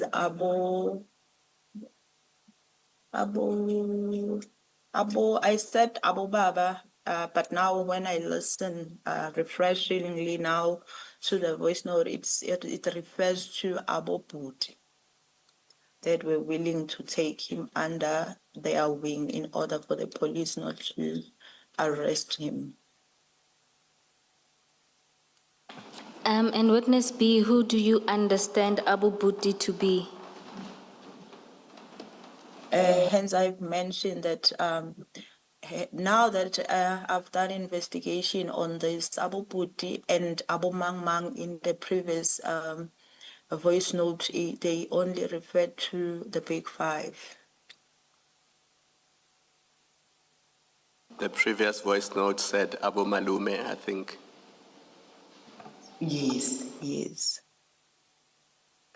There was Abu Malume, Commissioner, and there's a part where it says Abu Mang Mang. And Abu Malume means? Abu Malume. Yes. Abu Malume, it refers to uncles, but in this context, because the actual uncle was already arrested, it's the associates of the uncle.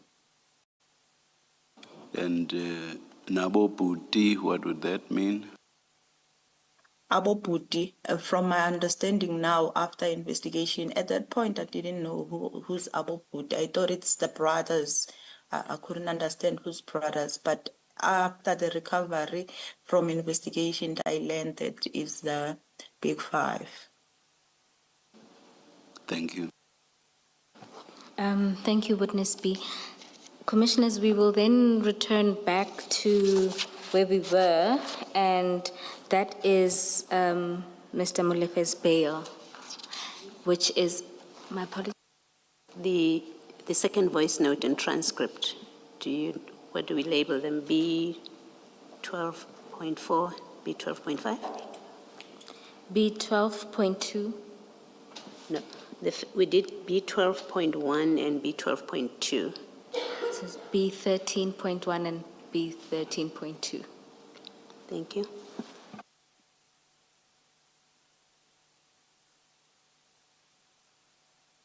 While on that, Ms. Bowe, just make a note, maybe make a mental note, because it occurs to me now that the recordings of yesterday, General Nkwashu, for example, we didn't give it a name, and I think it's going to get lost in the record. Certainly, Make a note to Commissioner give it a Baloyi. name at some point. Perhaps let's do so now because we have a running list. Those were 2 phone call conversations. 14. If we will also produce the transcript, so it will be 14 and 15, 1 and 2 for each.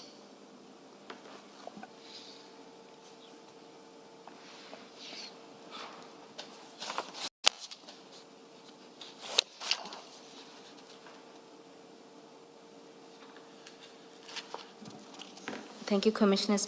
Witness B, if we can then go to paragraph 107, where you deal with Mr. Molefe's initial bail application. You start there with the first appearance of Mr. Molefe at paragraph 108. Can you tell the Commission about this? Yes, Commissioners. This one, it's got too much date detail. I would request this one to be read on record, and then I'll have comments where the comments are needed.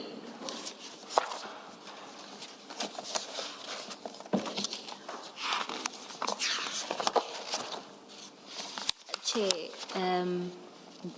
can I read it into the record as requested by the witness? Please do. At paragraph 107, as noted above, Mr. Molefe was arrested on 6 December 2024. Paragraph 108, Mr. Molefe appeared at the Vereniging Magistrates Court for a first appearance on Monday, 9 December 2024. The matter was postponed to 13 December 2024 for a formal bail application. On 13 December 2024, Mr. Molefe abandoned the bail application ostensibly on the basis that the legal team was still gathering some information. The matter was then postponed to 21 January 2025 for formal bail application. Perhaps at this point the witness should confirm. Witness B, can you confirm these two paragraphs? Yes, they are correctly read to the record. And do you have any comments in relation to these two paragraphs? No, I don't have comments. It's the occurrence or the events that happened thereof. Okay. Paragraph 109. On 21 January 2025, the matter was heard and Mr. Molefe's legal representatives sought a postponement to 20 February 2025 to deal with the state's case. The postponement was granted. On 20 February 2025, the state and defense exchanged their affidavits. Thereafter, the defense informed the court that they are not continuing with bail and requested the matter to be postponed once more to 24 February 2025 due to the fact that there were facts that they were not aware of, and as a result, they wanted to amend their affidavit. That was prompted by the fact that the accused had not disclosed his previous conviction on his affidavit, and after realizing that the state is aware of the United Kingdom conviction, he wanted to address this.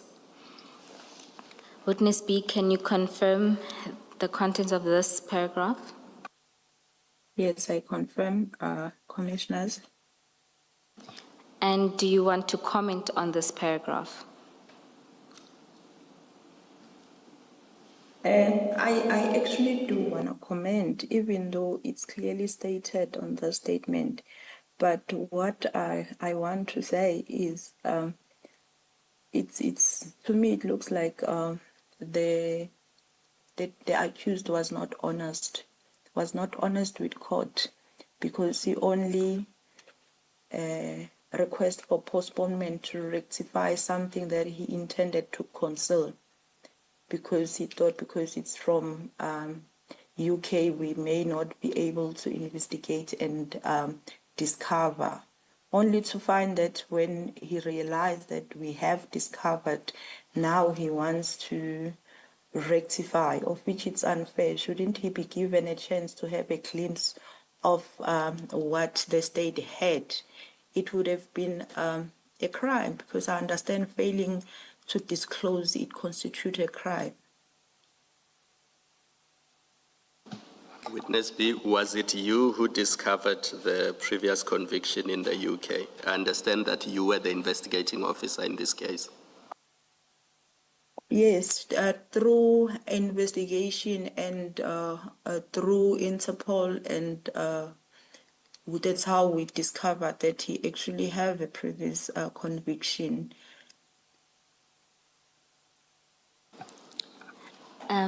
Thank you, Witness B. I'll continue to read paragraph 110. I pause to mention that the previous conviction mentioned is of a serious nature.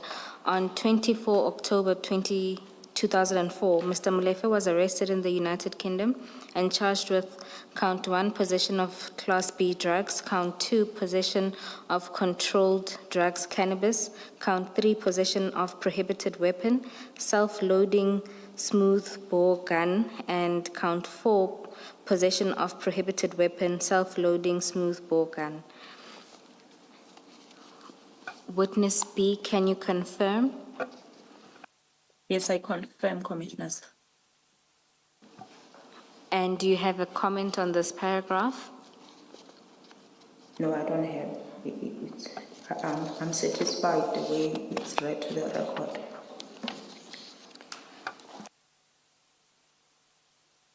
Paragraph 111, Mr. Molefe was convicted and sentenced to 57 months imprisonment for count 1. When arrested in the United Kingdom, he gave the name as Libitza David Teboho with date of birth 18/08/1964. This was totally different than the name and date of birth that he is registered under in South Africa. Witness B, can you confirm the contents of this paragraph? Yes, I can confirm this paragraph, and I still see another dishonest from the accused because he misrepresented himself in UK and using a totally different identity that is not his. And the question is, shouldn't he be arrested at that time with this kind of identity when we were going to know about his capability to use a fraudulent document? Regarding the order, I'm sorry, regarding the order in which the names appear, which one is the surname? The names here start with Libitza. Supposedly, it's supposed to be the surname, Libitza, and then the names it's David and Teboho. I apologize for my Nguni pronunciation of Libitza. Also, the names are Tebuho David Libitza. That's correct, Commissioner. Yes, Ms. Boy. At paragraph 112, on 24 February 2025, Mr. Molefe's affidavit was ready and the state requested a postponement to 5 March 2025 to answer the additional issues raised in Mr. Molefe's amended papers. The matter was adjourned to the 5th of March 2025 for a further bail hearing. Witness B, can you confirm this? Yes, Commissioner, that's correct. And do you have a comment? No, I don't have any comment on this one.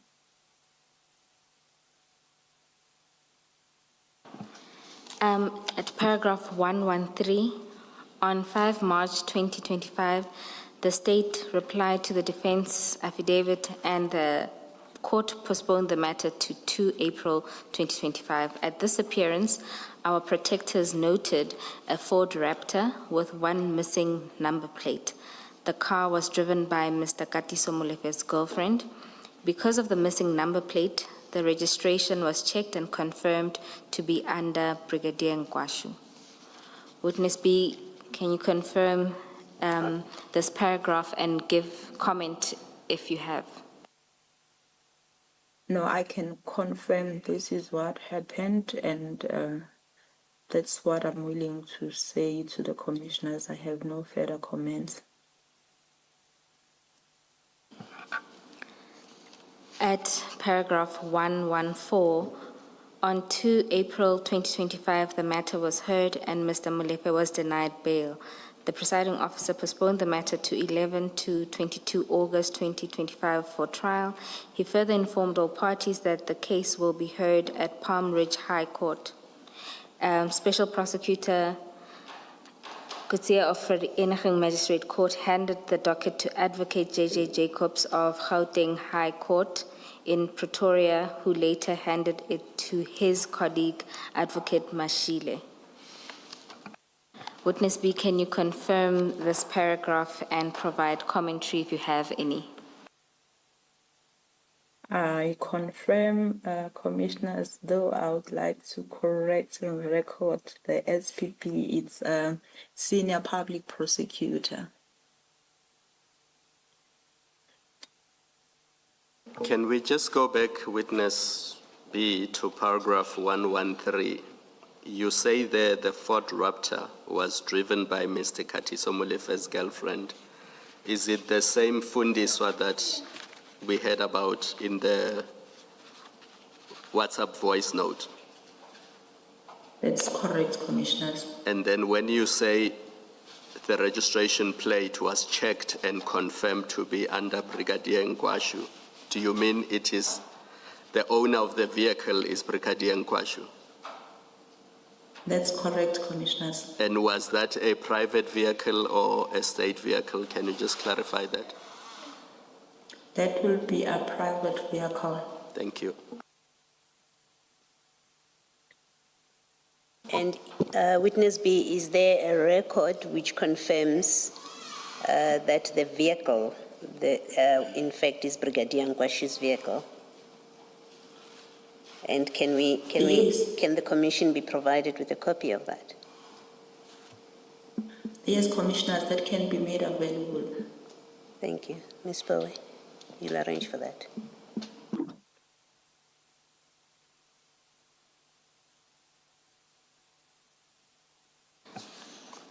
Thank you, Commissioner Baloy.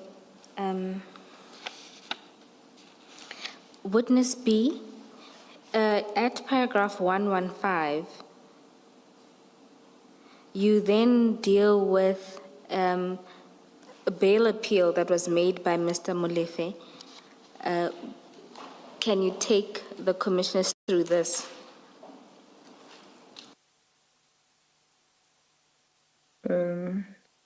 Yes, I can, even though I would appreciate my evidence leader to continue reading these ones, because these were the occurrence events throughout the bail proceedings from the magistrate up to the appeal.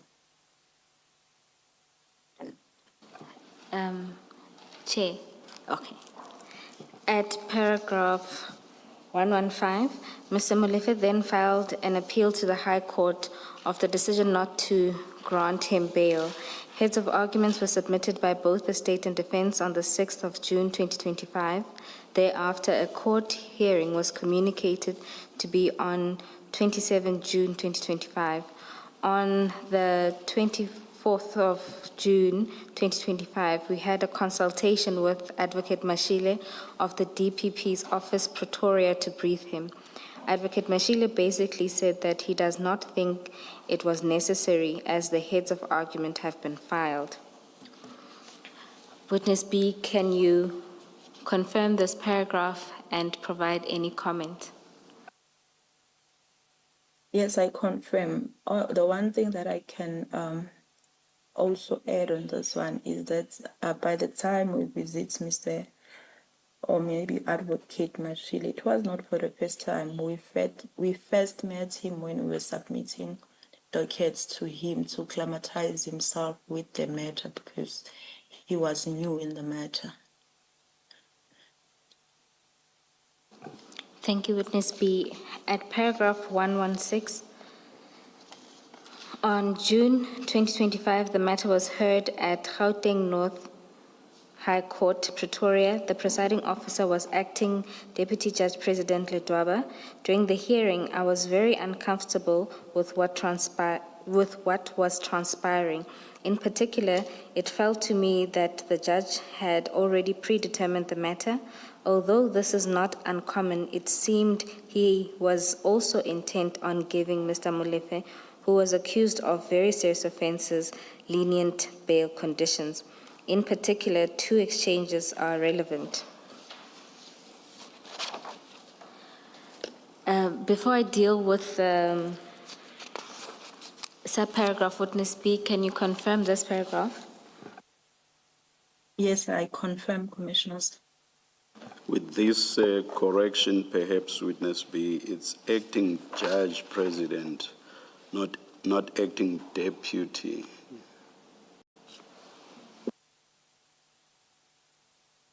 Noted, Commissioner, will be rectifying that.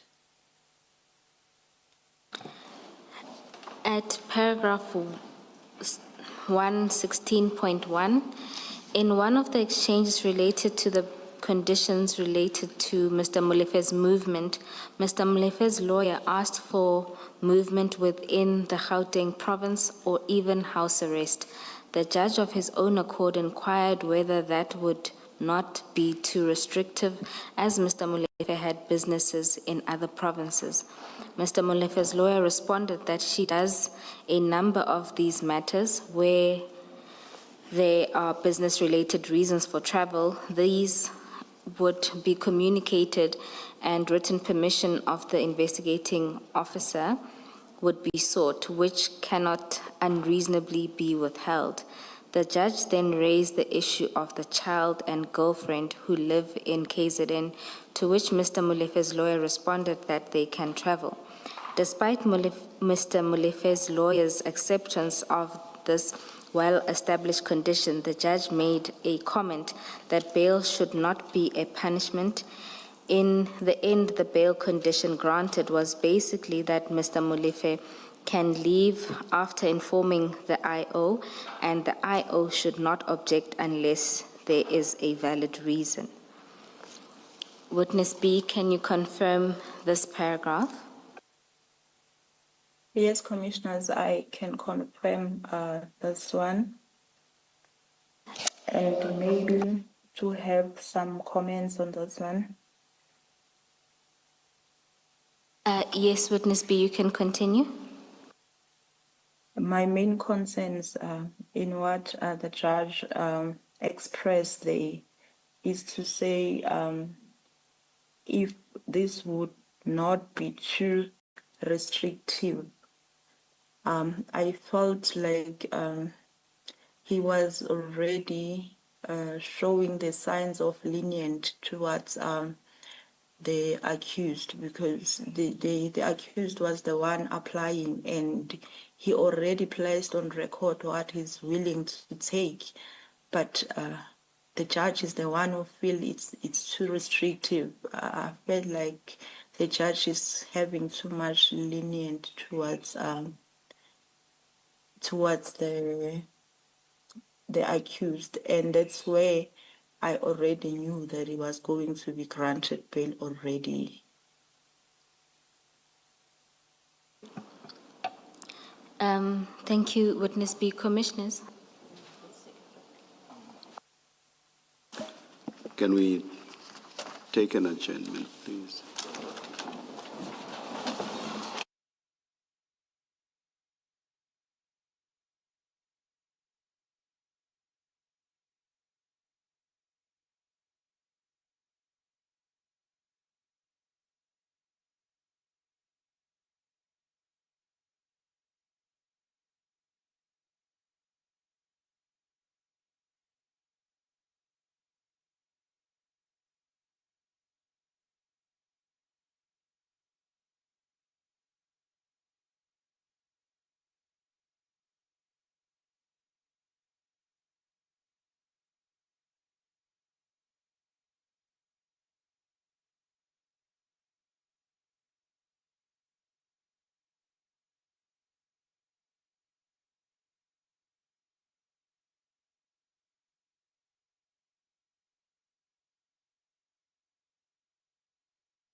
Ms.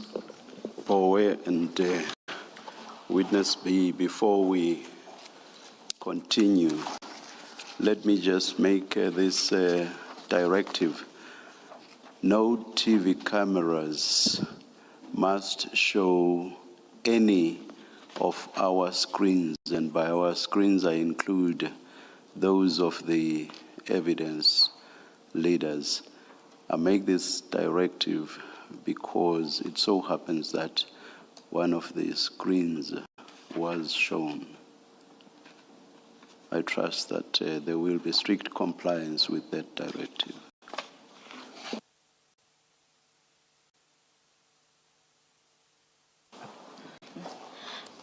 My apologies, Commissioners. The witness is not online. But attempts are being made to reconnect. Let's Yes. not adjourn, let's wait. Yes, Chair.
Are we close?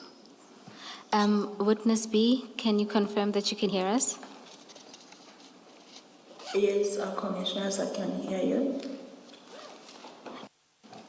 Commissioners, just before we continue, just to make a note that earlier we were requested to obtain the details regarding the confirmations made related to Brigadier Nkwashu's car at para 113. We have obtained still images of the car and the registration details. We propose to mark them as B 16.1 and 16.2.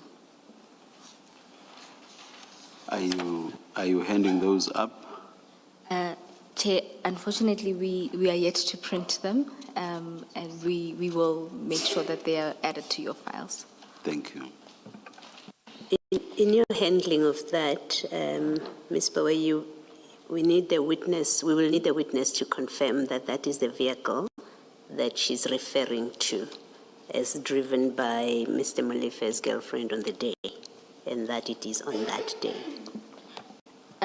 Commissioner Baloyi, we can do one of two things. We can either flight for her confirmation. Alternatively, over the lunch adjournment, we can print and then also email to her to mark accordingly and then do the confirmation then. I thought we would be done before lunch, Ms. Bowe. Isn't there a way that... We will coordinate with the team to get somebody to print them, and then we'll deal with Not rushing you unduly. If it's not practical, so be it. But if it is practical, please. Certainly, Chair.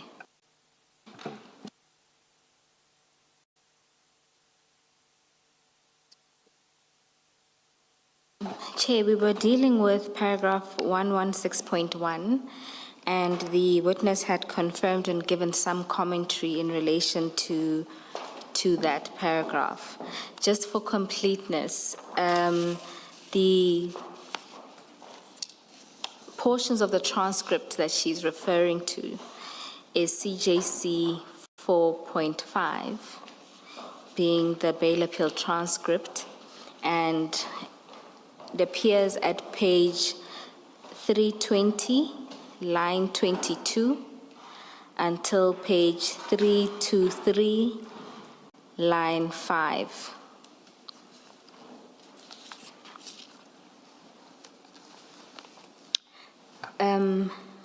Paragraph 116.2. In an exchange about reporting to the police station, despite this being a common bail condition, particularly in serious offenses, Mr. Molefe's lawyer indicated his willingness to accept this condition. It was the judge who expressed the view that it would be a burden on Mr. Molefe to report to the station because he'd find that the investigating officer is not there. Mr. Molefe's lawyer in turn agreed, but ultimately said this would keep the IOs happy. Witness B, can you confirm this paragraph and provide any commentary? Yes, Commissioners, I confirm this paragraph, and I just have one or two comments on this one, that when the judge said it will be a burden on Mr. Mlife, I felt all the pain that came with the burden, given the fact that he was proposing that he wouldn't mind to do it, but the judge is the one who feel it will be a burden. It was an agony for me to sit in that court now listening to all this, because I already knew the verdict while sitting there. So to sit there further, it was really, really a pain to me. I even went out, made a phone call to my commanders to say, can I please withdraw? I can't sit here any longer, because it was a pain. But they said, feel all the pain that you'd feel. We need a feedback. Thank you, Witness B.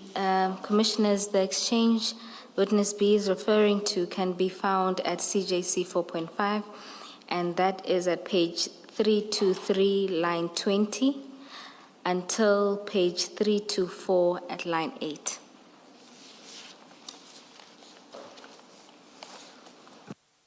Paragraph 116.3. The judge took the view that Mr. Molefe had been candid about his past conviction when he had in fact not.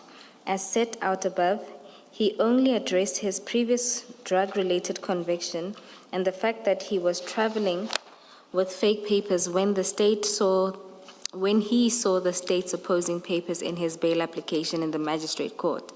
The judge accepted the version that Mr. Molefe made the disclosure to his previous representative. Moreover, from the interaction, it was clear to me that the judge did not have an interest in the conviction because it was 20 years old and it thus carried little weight.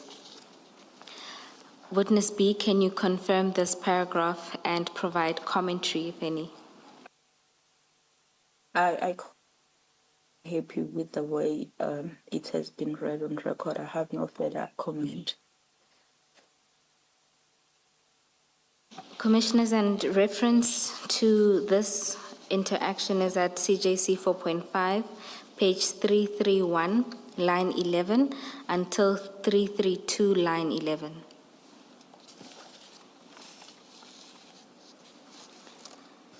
Paragraph 117.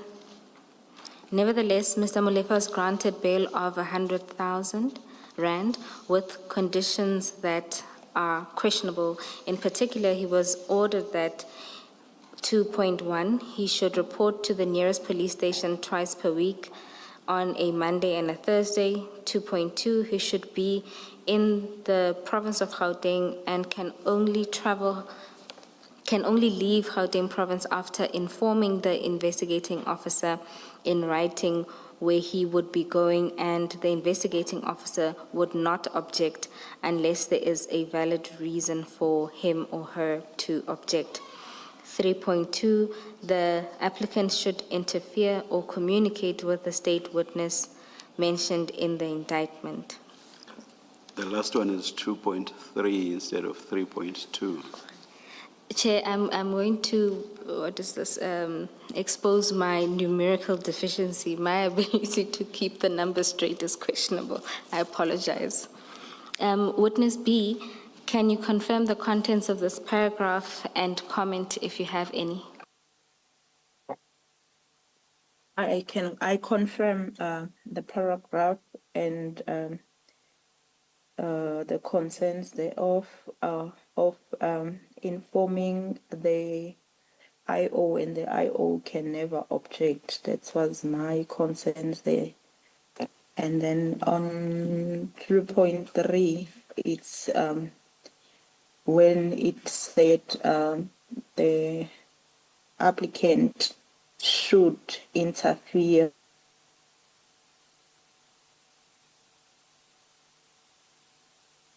I was having a serious concern given the fact that danger to those witnesses. But witness A, was that one not a patent? Witness B. Witness B, I'm very sorry. But was that not a patent mistake, or was that not clearly a mistake? And as I understand from the testimony of witness A, it was corrected soon after the order had been made. It was just a mistake of leaving out not. The applicant should not interfere or communicate. Commissioners, yes, it was a mistake, but at that point, because it was only rectified after we pointed it out. So before we pointed it out and it was corrected, it was a concern.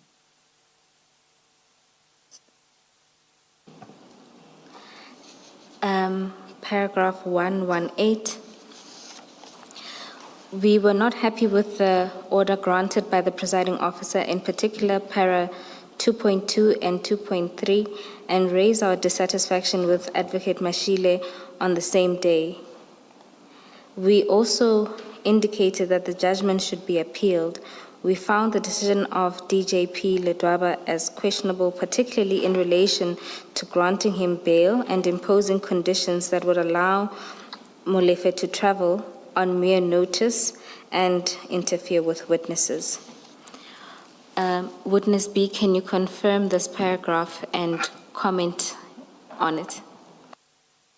Yes, I confirm, and there's no comment further than that.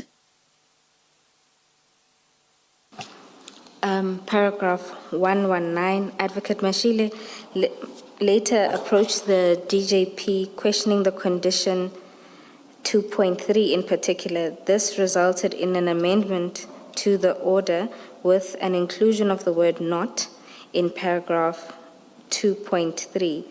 This was deemed a typographical error. Witness B, can you confirm this paragraph and comment if you have any? I confirm, and there's no further comments. I'm happy the way it's read into the record. That's the true reflection of what happened and how we felt. Paragraph 120. A letter was written to the NPA to read, review, and appeal the judgment granted by ADJP Ledwaba on 3 August 2025.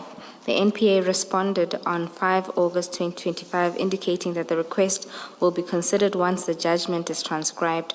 The NPA added that the state's right to appeal is limited to an appeal on a question of law, not on facts.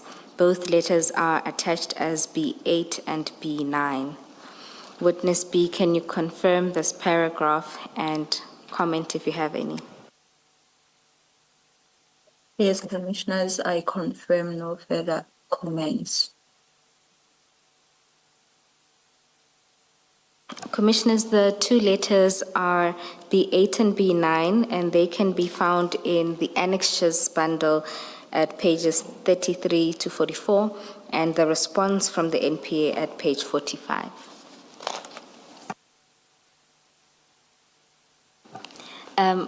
Witness B, we have come to the end of that section, and the next section in your statement is, and you deal with an invitation from an inmate. At paragraph 121, you note that following the arrest of Mr. Molefe, you were contacted by an inmate. Can you take the commission through what happened there? Yes, commissioners, after the arrest of Mr. Mlife, I was contacted by an inmate in a prison where he was incarcerated. He invited me to come see him because he had some information that he needed to share with me. What I would note about this person, he constantly called me until I felt the need to go and see him. And then when we visited him, he informed us that he was once incarcerated with Tau at the same prison where Mr. Mlife was at that time, of which is Groenpend prison. And then he informed me that he was told by Tau that there was a plan or a plot to eliminate the investigating officers that are investigating this case. And he also told this he told this inmate that he was arrested for unaliving a certain white man in some certain firm in Vereeniging. And then he further said a lot of things about how he first shared some sort of phone numbers of the people that were in a plot to eliminate these IOs, which on a further investigation we also discovered that the name that he mentioned by the name of Mozi, they actually indeed match with the cell phone numbers that he provided. He further provided as another phone numbers that he said they belong to a person known by Manana to him, but he said it's Tau's daughter, of which they also was confirmed through investigation to be true. And then he further told us Witness that B? the price that was going to be paid for the elimination of the IOs, it was 350,000 rand. And he said the 50,000 it's already been paid for preparations. He further told us that what was sorry, Witness me B. the most. Witness B. Sorry. I don't quite follow the part about 50,000 rand having been paid for preparations. Can you please explain that?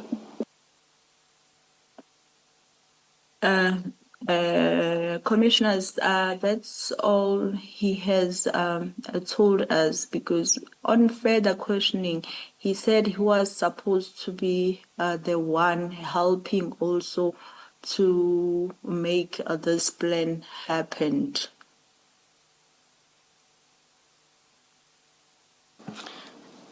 Witness B, can we take a step back and let's start at paragraph 121. You describe the Mr. Tau's role and how he was able to the inmate's role and how the inmate was able to get too close or develop a relationship with Mr. Tau. Can you explain that? Oh, At prison, it's the maximum prison. Normally, there is no awaiting trials in the prison. So therefore, when we make arrangement for awaiting trials that are high profiles to be kept in the prison, they are kept alone in the certain section of which Mr. Inmate was having an access to him because he would be cleaning, serving food to him. That's how they ended up developing a closeness and they shared things. Witness B, this inmate, is it someone that before this conversation on the 19th of December, is it someone that you have spoken to before or that you have dealt with before? Commissioner, no, it was for the first time and I was shocked. As part of my investigation, I had to ask, where did you get my numbers? And why only now you're contacting me? Because Tao is no longer even in this prison. Now that Milife is here, it's only now that you start telling me things that is telling me you heard from Tao, but Tao is no longer here. And did he say where he got your number from? He said the person who arranged my numbers, it was Tao's daughter. Thank you. Thank you, Commissioner Baloy. Witness B, you then speak at paragraph 121.1.2 about the associate known as Muzi, who would assist in arranging the hitman. You mentioned that you were given phone numbers and this was confirmed. Is that your evidence? Yes, Commissioners. Further, that the other number given was the daughter, Manana, and there too the number was confirmed. That's correct, Commissioners. At paragraph 121.1.3, you deal with the fact that the individual known as Muzi was tasked to facilitate your identification. Can you tell the commissioners about this? Commissioners, this information, when it came to us through this inmates, we actually could relate because the very same person is the one that I said in my earlier testimony would make a point that he comes closer to us. And I suspected that was a way of identifying us.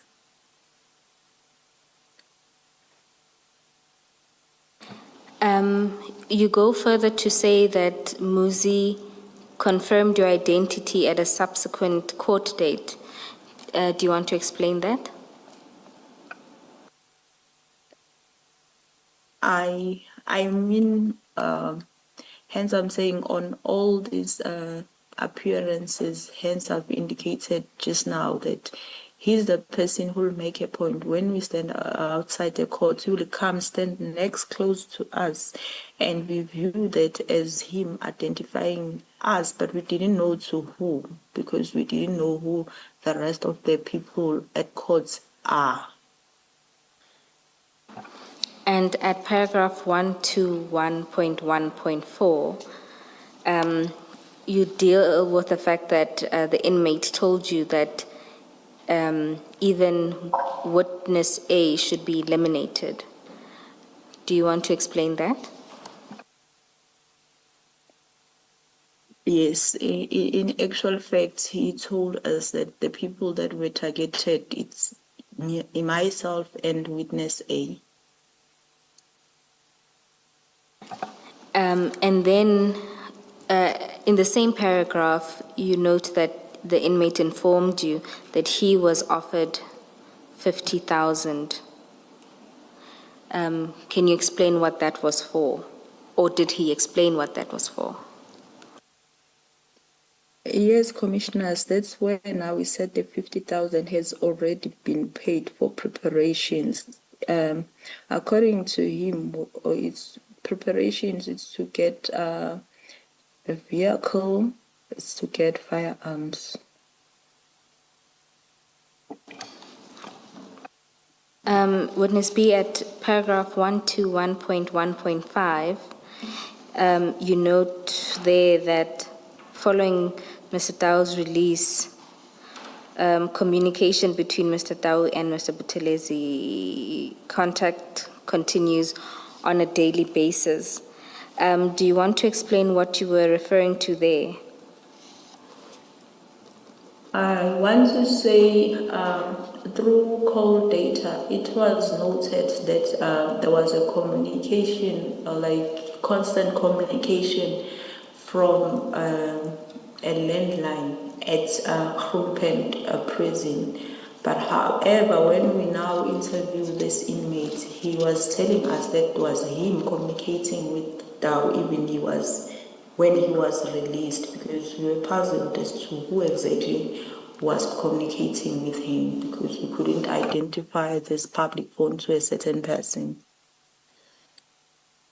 And at paragraph 121.2.1, you note that you have been able to identify Muzi. Can you tell us about this identification? Yes, commissioners. This Muzi was identified through the cell phone that was given to us, and furthermore, the vehicle that was seen when Tao was visited, also he was there driving the very same vehicle.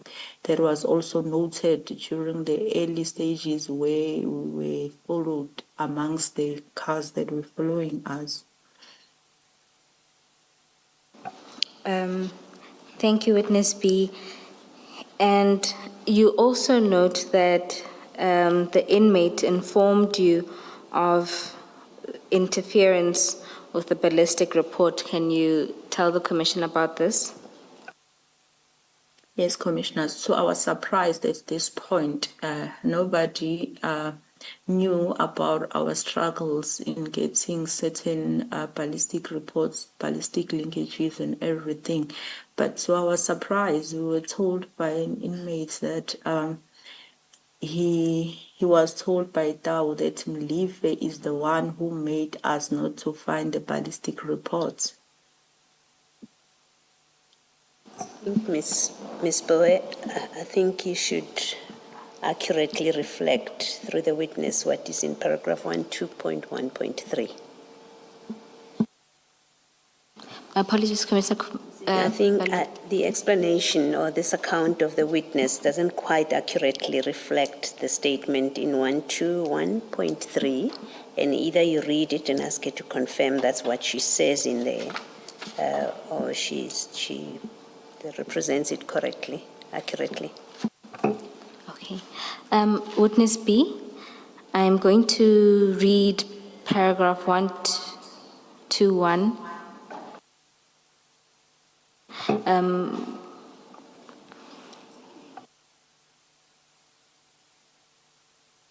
Paragraph 1.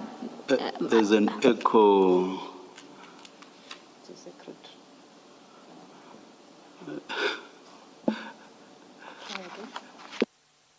It seems to have gone now. There was an echo coming from that direction. At Witness B, I'm going to read paragraph 121.1.3. 121.3. My apologies, Commissioner Boloyi. And to be fair to the witness, because it's sub-paragraphs, it starts at 121 and the inmate reported the following. Then you go to that relevant sub-paragraph. Witness B, I'm going to read paragraph 121, subparagraph 3. into the record and for you to clarify. Let us not reread all of that. I thought the substance of it has been covered, yes. Yes, subsection 1 to 1.3, just that.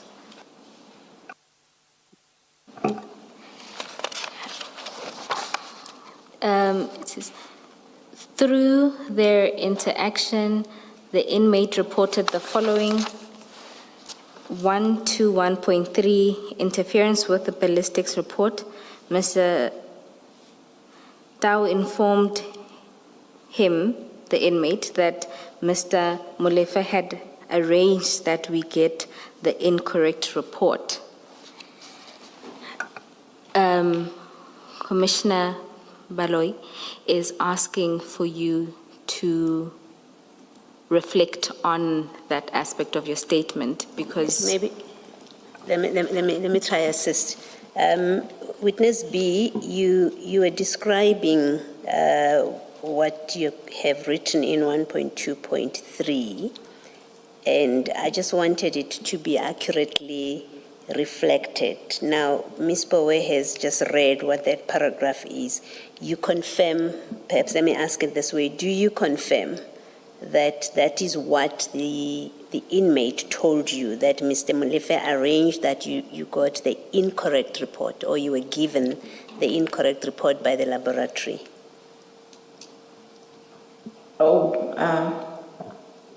I confirm, your commissioner.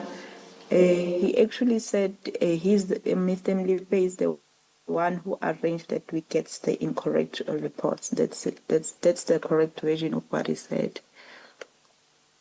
Thank you. Thanks, Ms. Bowe.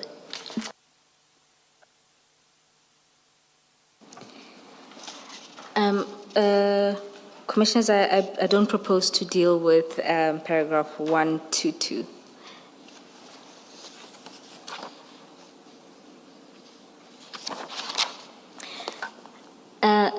Witness B, in the next part of your statement, you deal with the investigation into Mr. Matlala.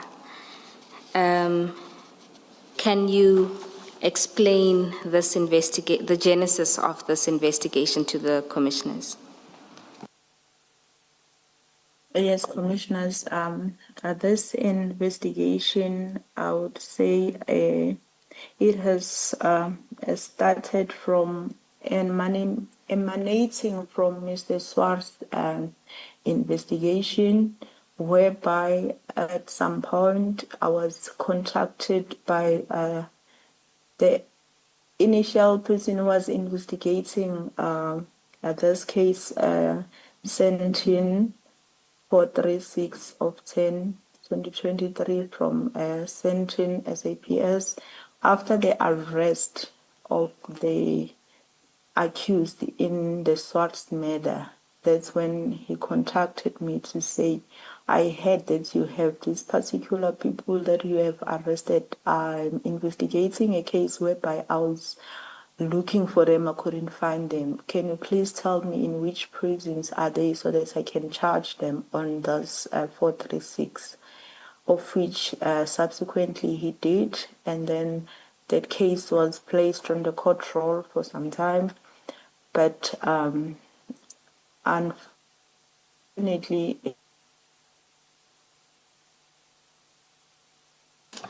Witness B. to the case to be struck for court roll. Witness B, you broke Yes. off for a second there. You had told the commissioners that the matter was placed on the roll when your connectivity cut. So can you take it from there? Okay.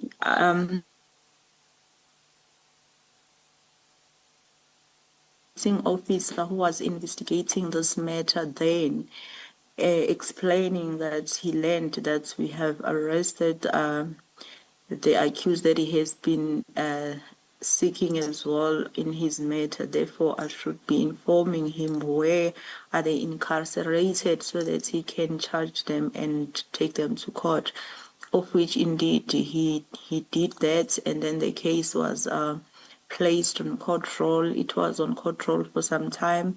And then unfortunately, he was struggling to get the ballistic reports. And then subsequently, the case was struck off court roll. Witness And B, then after the Witness B, if you just remind us, accused 2 and 3 are who in the Vereeniging case? accused 2, it's gonna be Musakekana, and then accused 3, it's gonna be Plot Diago, Denny Mabusela. Thank you. Witness B, you were still dealing with paragraph 1 to 5, where you talk about the struggle to obtain ballistics, and that the matter was then struck off the roll. In your statement, you say that the docket primarily relied on ballistics and not much more.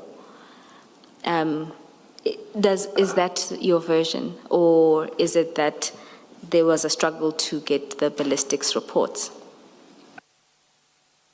I meant to say the reason why the docket was struck off court roll, the reason for the docket to be struck off roll is the lack of ballistic reports thereof.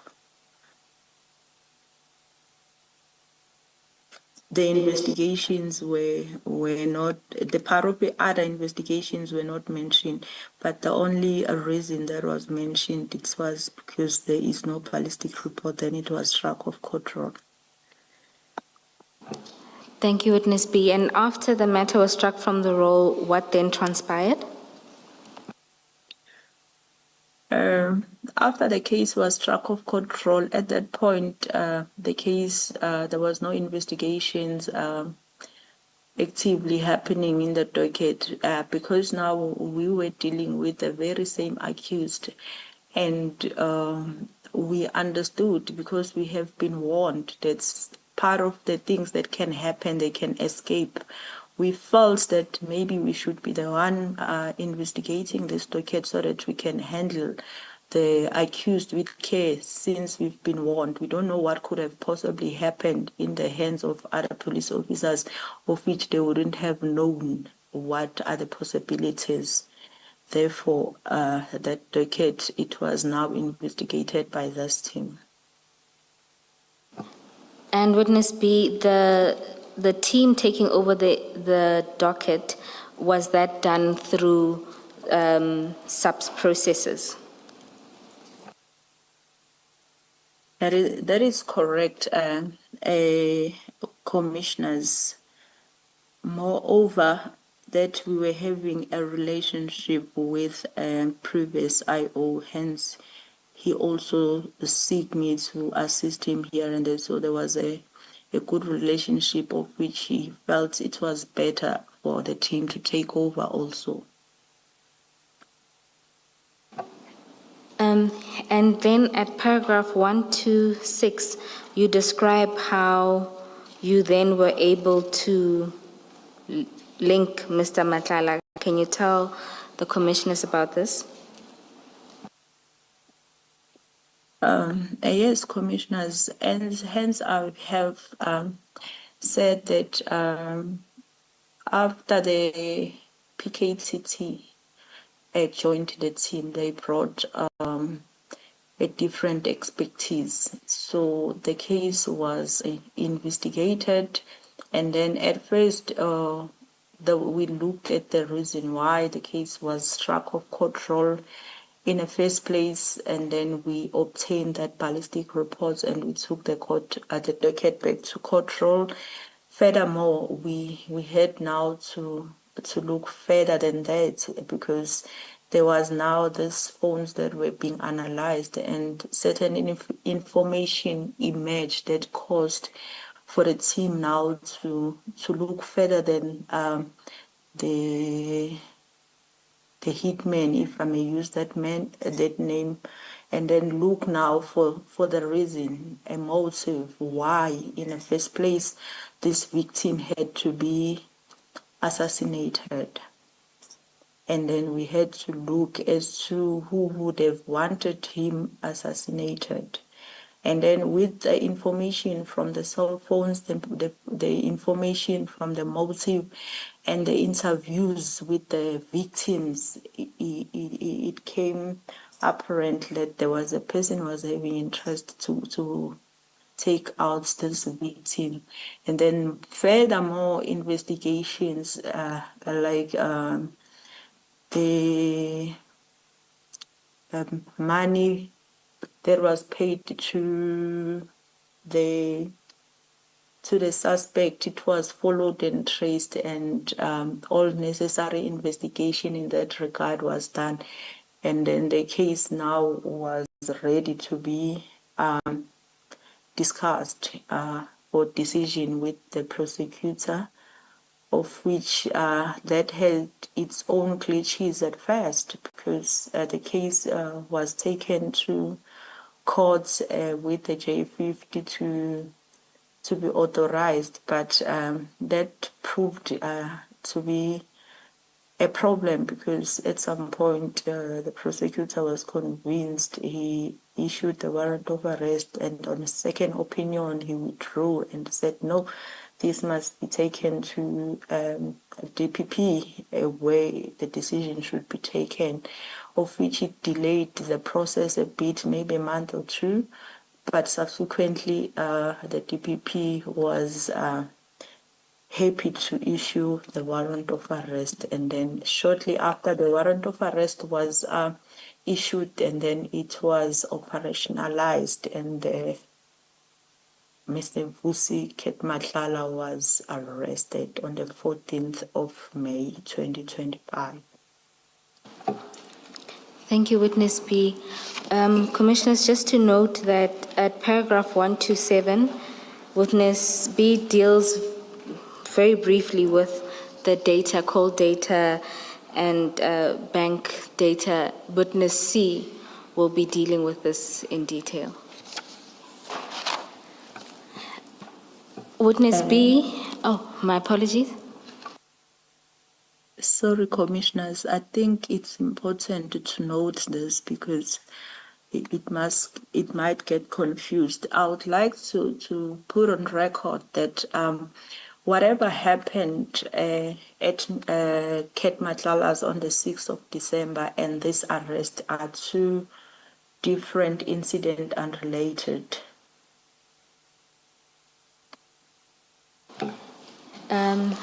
Thank you, Witness B.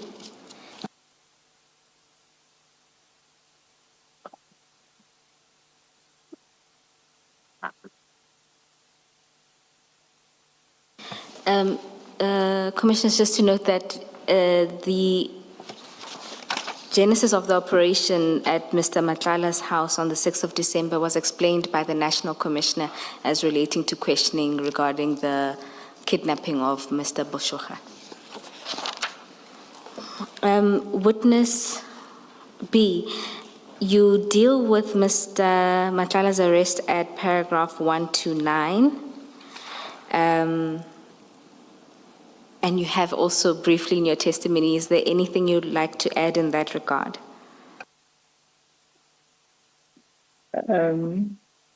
I would like to add that the reason why Mr. Matlala was arrested on the 14th, it was in relation with the botched hits of Miss Tobejani, of which is a sentence at a sentencing club.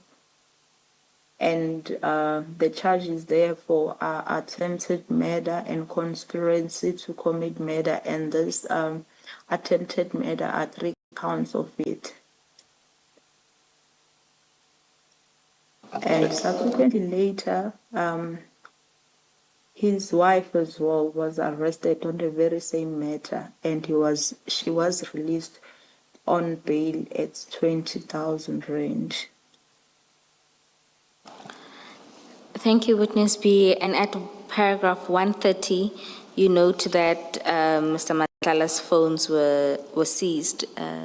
Is there anything you'd like to say in that regard?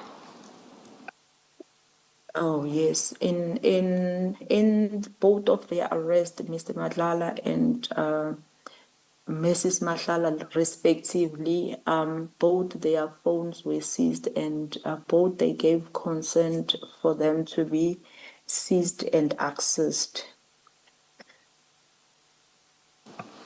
And lastly, in paragraph 131, you explain that there was, from the phone downloads, a number of conversations were noted.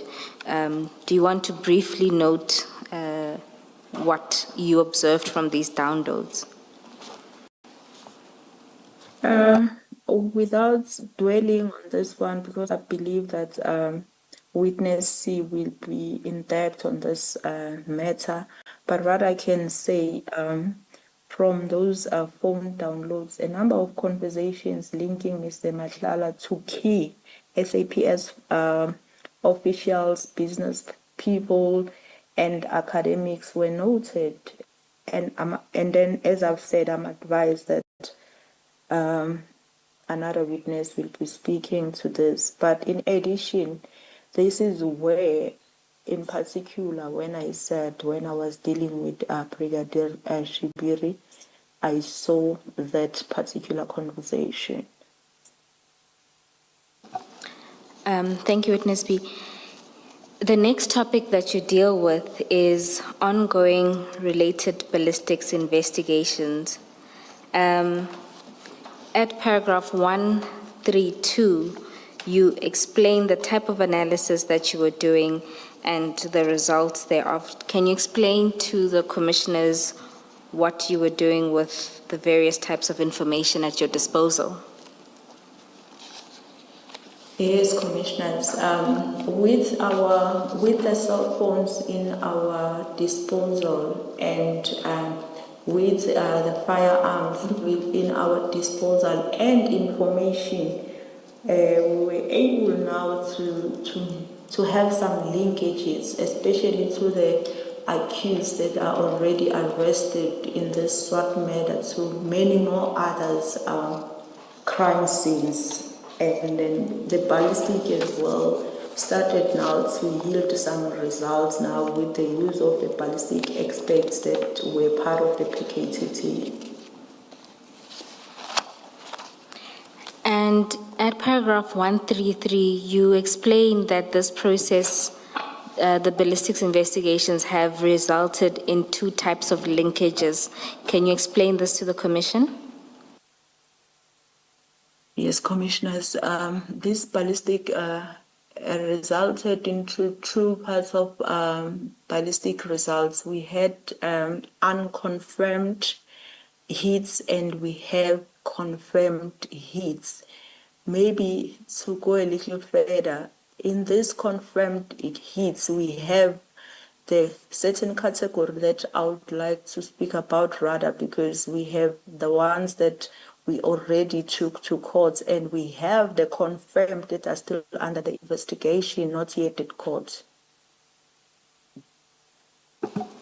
Thank you, Witness B. And on the confirmed linkages that are at court, you give a description of some of these at para 134.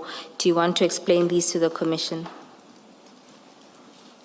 Yes, I would like to name them to the commissions that, but I'll try to link them to the who is charged on that. Then I'll start by saying those who are at court related to Katiso Mlife and all three hitmen. It's gonna be sent in case 398 of 11/2022, whereby the victims there will be John Sifuka, will be Sandile Mieza, and will be Water Mbwena. Basically, I would say it's triple murder, the charges there. And then I'll come to Orlando, 220 of 3/2022. And the victim there, it's Vinto. It's known as DJ Vintos, but it's Hector Butelezi. And Then on another one, it's Orlando 93 of 2023, and that is a count of murder as well, whereby the victim there is Don Tindleni. Before I move to the next set of cases, I would like to have a comment on those ones that I've just mentioned. That this all these victims were brutally killed. Those who knows how brutally Swart was killed, these ones are actually modus operandi exactly the same. And then I'll move over to the ones now that is related to Vusket Matala, including, in this instance, not all three hitmen. Mr. Tau is not part of this, but the other two are. That will be sent in 436 of 10/2023. The charges will be 3 times attempted murder, conspiracy to commit murder, money laundering, and fraud. The next one, it will be Littleton 167 of 8/2022, and the charges there will be 5 times attempted murder. And the victim thereof, it's gonna be Mr. Jose Banyumi. And the last one is gonna be Pretoria West 447 of 1/2024. There again, it's 3 times attempted murder, and the intended victim there, it was Sienki Mukubong, who's known as DJ Verdis.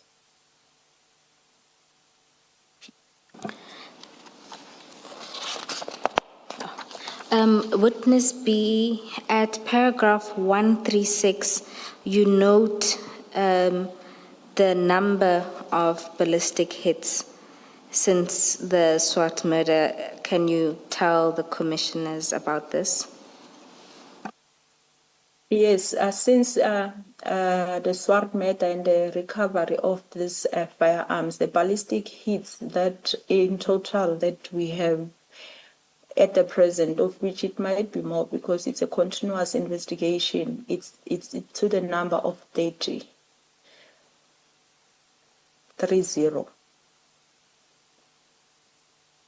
Witness B, what does it mean 30 hits?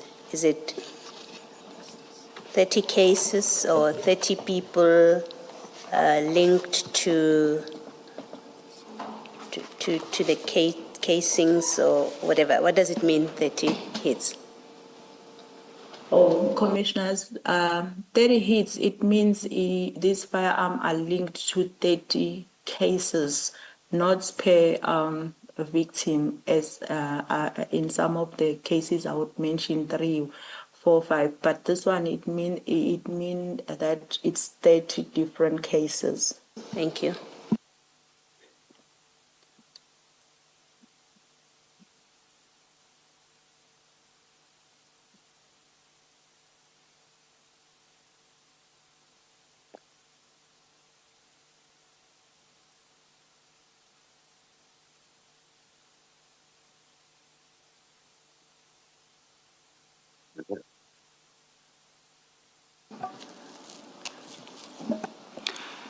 Ms. Bowe, I am by no means pressuring you one direction or the other. How much longer do you think you are going to be at some point much earlier? We had thought that we could go on and finalize the testimony of witness B, and then based on what we were told in chambers, then adjourn for the day. But that all depends on how far you are. If you feel that you still have a lot to cover, we could adjourn now and resume after lunch. Or if you think you are not too far off the end, we could continue. till the end? You are better placed to tell us what we should do. Chair, I was going to say with all of the accumulated early adjournments I've requested, I think 15 minutes would be appropriate because we only have 2 short sections to complete with the witness. I don't believe we'll be longer than 15 minutes. And do you now have the outstanding exhibits readily at hand? Yes, we do.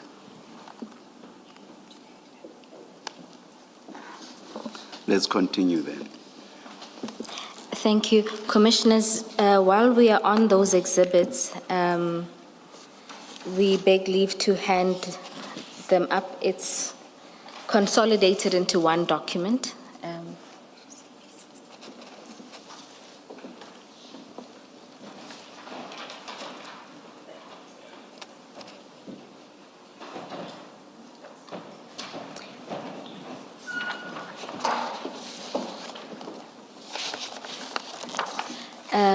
Witness B, do you have in front of you a document that depicts the car, the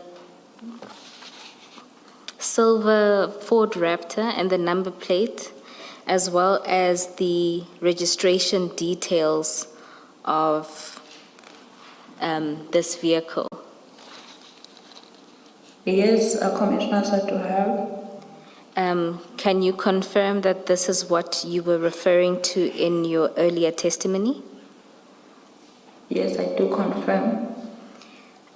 Commissioners, this would be marked B16.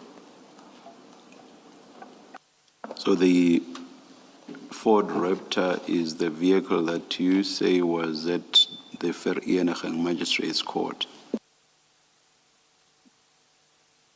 That's correct, Commissioner. And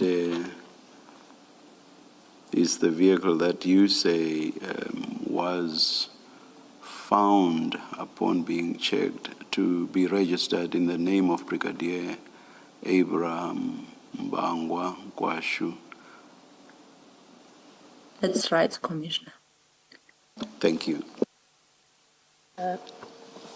Witness B, that vehicle that we're looking at, the Ford Raptor, is your evidence that this is on the day that you were in court? Because there's no context to it. It could be any other street. What is your evidence about this picture that we are looking at right now?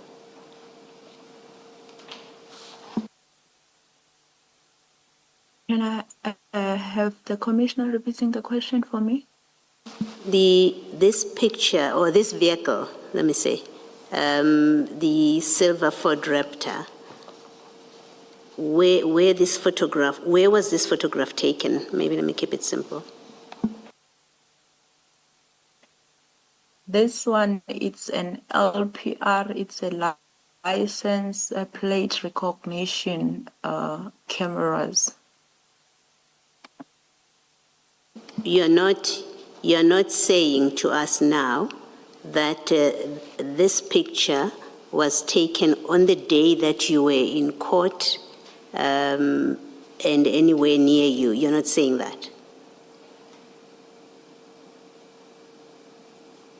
Commissioner, this vehicle was spotted by the surveillance team, and what they've noted is that it was driven by Fundisa, and then because it had one plate on it, then it was now checked on the system only to be found that it belongs to the brigadier. Can I maybe try? Witness B.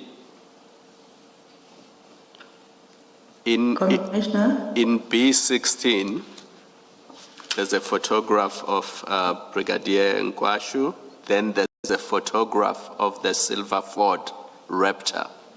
Where does that photograph come from and when was it taken?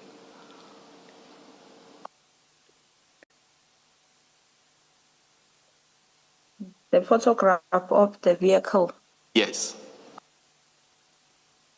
It was obtained from the surveillance cameras that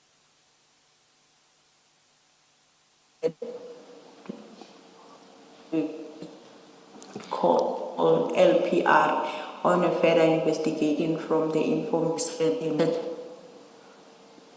And where are these surveillance cameras? Are they at the Vereeniging Magistrate Court or somewhere else? In the vicinity of the magistrate court.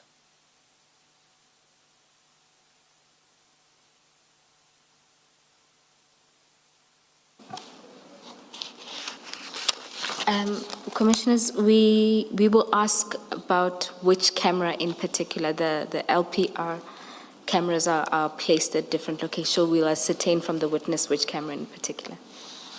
I think what we're looking for, Ms. Bowe, is confirmation that this photograph is on the 5th of March and that it is spotted somewhere near the court, because what we need to establish is that connection. You understand the concern we are trying to address? Yes, Commissioner Baloyi. Thank you.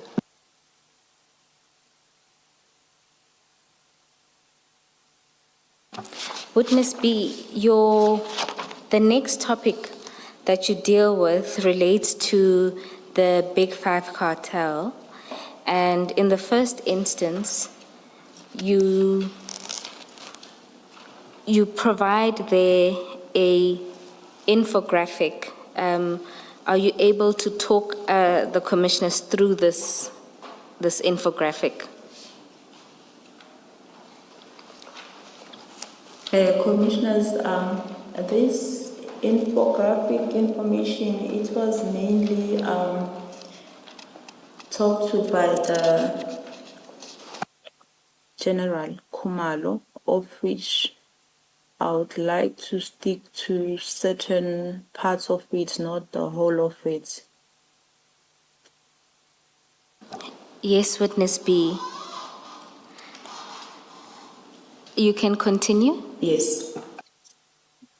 Yes, what I can say about this is that through the course of this investigation, it has come to our attention so many times that we were dealing with the Big Five cartels in this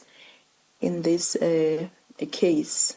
And the name that was outstanding amongst other names, it was the name of Mswazi, of which it will be referred to sometimes as FAM and sometimes as FEM, but mostly the word FEM you will hear from mostly the hitmen saying, when they talk amongst themselves, saying we are the best in the FEM, bragging about shortly after the killing they might be bragging and declare themselves as the best in the FEM. But in some other instances, people will refer to the farm. And then what is noted throughout the investigation is that in this Big Five, it's not just something that is not coordinated. It's more like a structure. And from my understanding, if I may put it from my understanding, I would say there was an executive and other bodies underneath, of which Swazi appeared to be, if I may put it in a simple term, in a other structures, I would say he would be referred to as president and the rest of the executive, maybe the ministers, if I may put it like that, of which that formed the Big Five. But what I can say, this is not limited to just 5 people. There's lots more people that are not having titles, but they're part of the what so-called farm. And Witness, Witness B, you will also, you'll see on the infographic to the right, you note the fixers. Yes, there will be the people that we will refer to as fixers are amongst those. I would say they were not a part of the executives thereof, because amongst this executive there's different entities which one would lead, and including this so-called hit men. Like in an organization where I would say I'm a police, there will be like also fixed to say I'm a hitman for this particular firm, but the handlers will be different, as we'll see in the investigation on this case, that it's not only Katiso who will be handling those people. There are other handlers that I'm not in the liberty to talk about at this stage. Maybe I will be able to do that not in public, maybe for commissioners only, because of the sensitivity of the other information. But I will only touch on what is out there already. In the part of fixes, that's where you'll find the high ranking SAPS, the prominent business people, and so forth. And then I'm going back to the handlers of the hitmen. I would like to also state that these hitmen that are arrested are not, in the firm, they are not the only ones. It's not limited to them. In actual fact, there's more. That's why they think they are the best. They are the ones that they are not so best, because when you do deeper investigation, you may find themselves also of the hits that they feel that they're not in their standard. They don't entail any high profile people. Those ones sometimes they won't be doing. They might be talking amongst themselves that this is not in our standard. We'll be sourcing to others, meaning there is more in the farm. That's why now I want the commissioner to look at this structure to say more than that we can now be happy and say we have arrested the hitman. It's not even a start of solving the problem, because they can always, the hit orderers, source other hitmen, and the killings, they go on and on. That's why it's so important to deal with the actual hit orderers, because they are more problematic than just the hitmen. The hitmen are just a pawn in their hands. That's why it makes my heart bleed when the courts, they feel like there's little that they are contributing in these crimes, when actually they are the actual problems, because without them, most probably Dow wouldn't have been tempted to do this. We would have been an honest police officer and do an honest job. Witness B, you then explain how one of the departments of the firm works, and the department you wanted to focus on is the hit orderers. In particular, at paragraph 139, you talk about how the hitmen are activated or employed for certain jobs. Can you take the commissioners through this? And you also provide the example of the attempted hit on Mr. Bajani. Can you explain this to the commissioners? Yes, commissioners.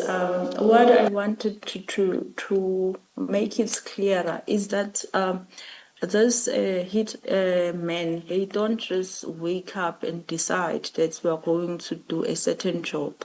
They are being handled. They have to seek permission. If they have something that they got that came straight to them, they have to confirm with their handler if is it okay. That's where my point is coming from, that more than them being a problem, we know that they are the one doing the shooting, but there's more people that are an actual real problem, because they are the one giving orders, meaning there is nothing that can happen without their orders.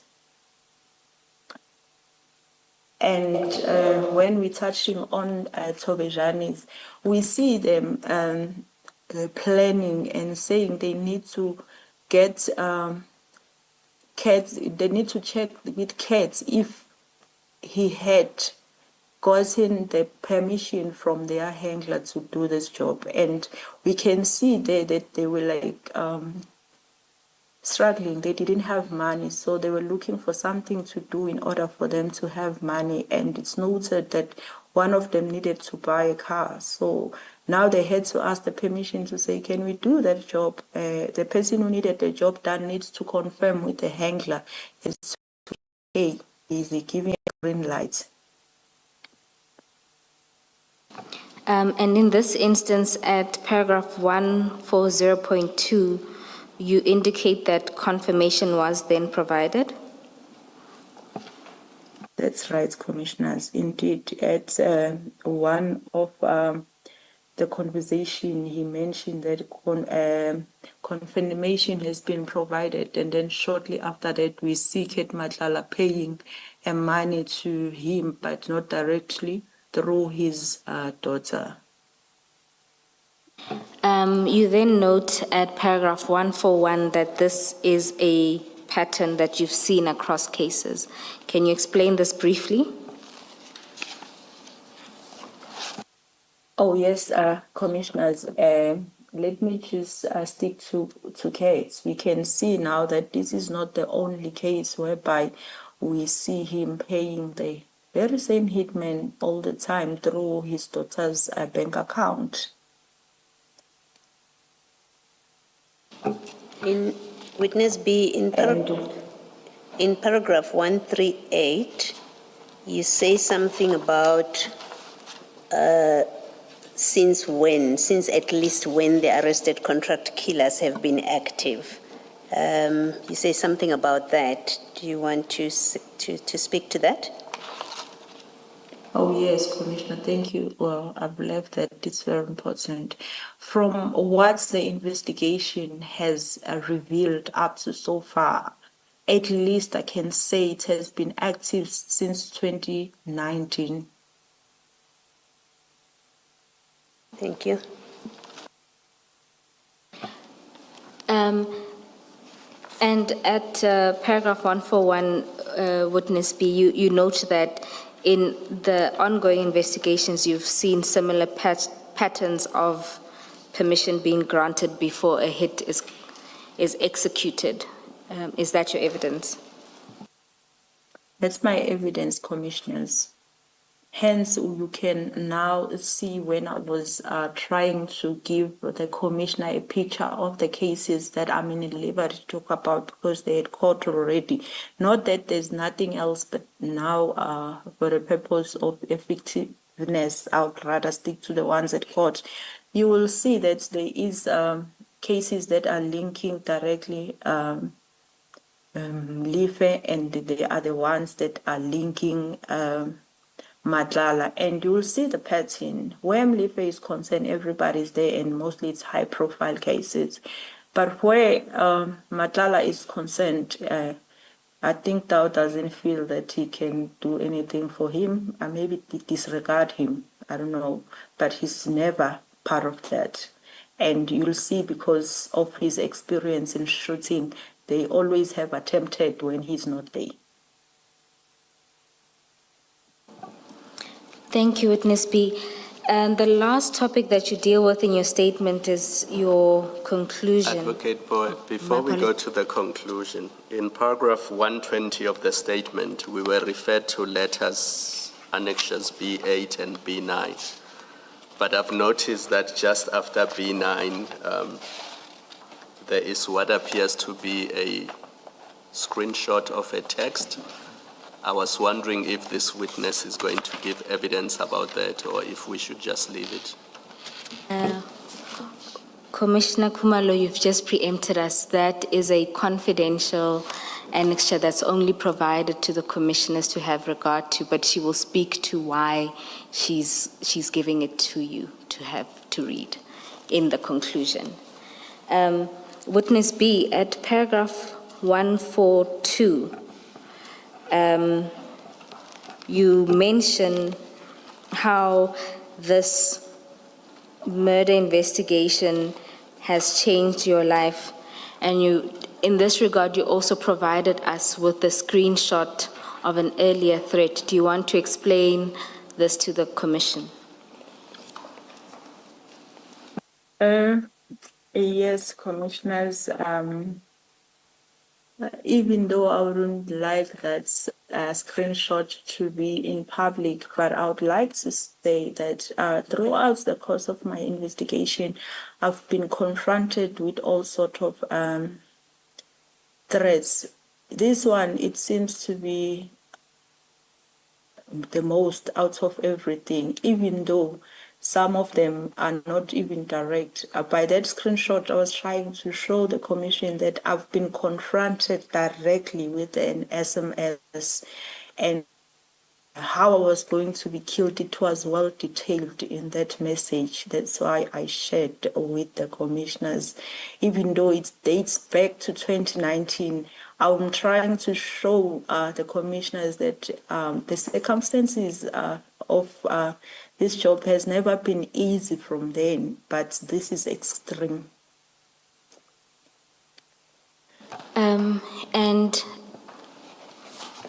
Witness B, you know my difficulty with reading isiZulu, because there's one part of this that you didn't want exposed publicly. Do you have a problem with reading it and excluding just that part?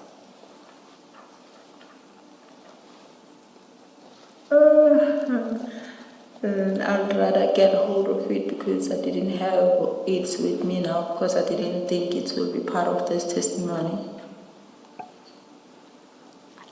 But I wouldn't mind to read certain parts and skip certain parts.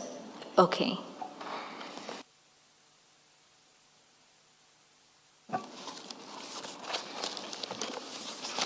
Do you now have it in front of you? It's gonna take a minute because I need to, from my side, I didn't print, it's still in my phone. No, then it's fine. The commissioners have it in front of them, and they will have regard to it. Okay.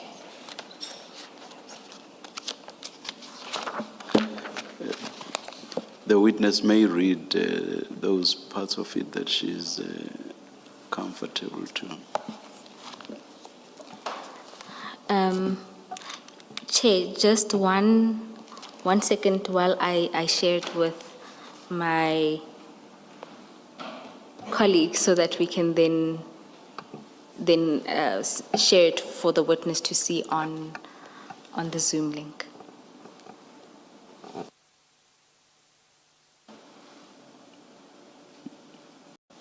Advocate Pue, I understood, just check with the witness. Understood that she's not comfortable reading it, so just double check that she's now comfortable to read it. Oh, Witness B, are you comfortable reading this? In actual fact, commissioners, I can highlight certain things that are said there, but I would rather prefer to read it to commissioners only. But in public, I can just say that it specifically say, yeah, when Antombazane, uyabona lokho phapha kwakho ukuthi ungaphila abantu i-bail sesukuphe i-30 sekuofarisha i-30,000 manje ke sizokudubula nge-AK47 because wena unamasende eswini. And then it went on to speak about family as to we've been following you and then for the 8 days, and then we know where is your home, we know who's your family members, we know where are they working. However, he stipulated to say, but they are not involved, but you are the one because you don't want to behave like a female, you behave like a man rather, so we'll deal with you like a man. And And it further says when you drive, just check in the robots because you'll never know when will hit.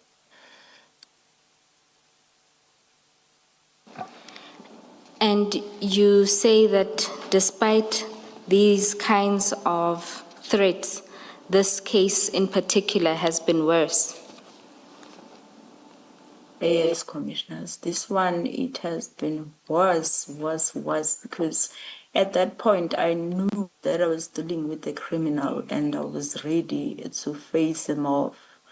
But in this instance, I'm not looking at the criminals only. I must look over my shoulder amongst some of our own. So it's so hard, and you don't know exactly who we must look for. It makes it very hard. And you know for sure that it's very easy to be killed in this situation where some of your own are involved, because we know each other. I mean, some people you may think that they're close to you, they've got your best interests at heart, only to find they are the ones that are gonna sell you out. So this one, I would say it has been an extremely difficult on this one. There's a lot that had to happen. We had to be detached from our families. We have children that doesn't understand the situation. And maybe it worth me mentioning that we have different roles in our families, and some of my roles now I can't perform, including in a process of teaching children the right things. I was the person that was taking children to church, and they might be calling and saying, "Mama, when are you going to church? We want to go to church," and they wouldn't understand that church is not happening anymore because of why. And I remember at some point we were having, when I decided now to stop even driving a vehicle earlier times, when we would be talking amongst the adults to say what dangers are there. One time I was driving with them and they were saying, "Hey, we are going to be shot here, we're going to die." It affects even the families.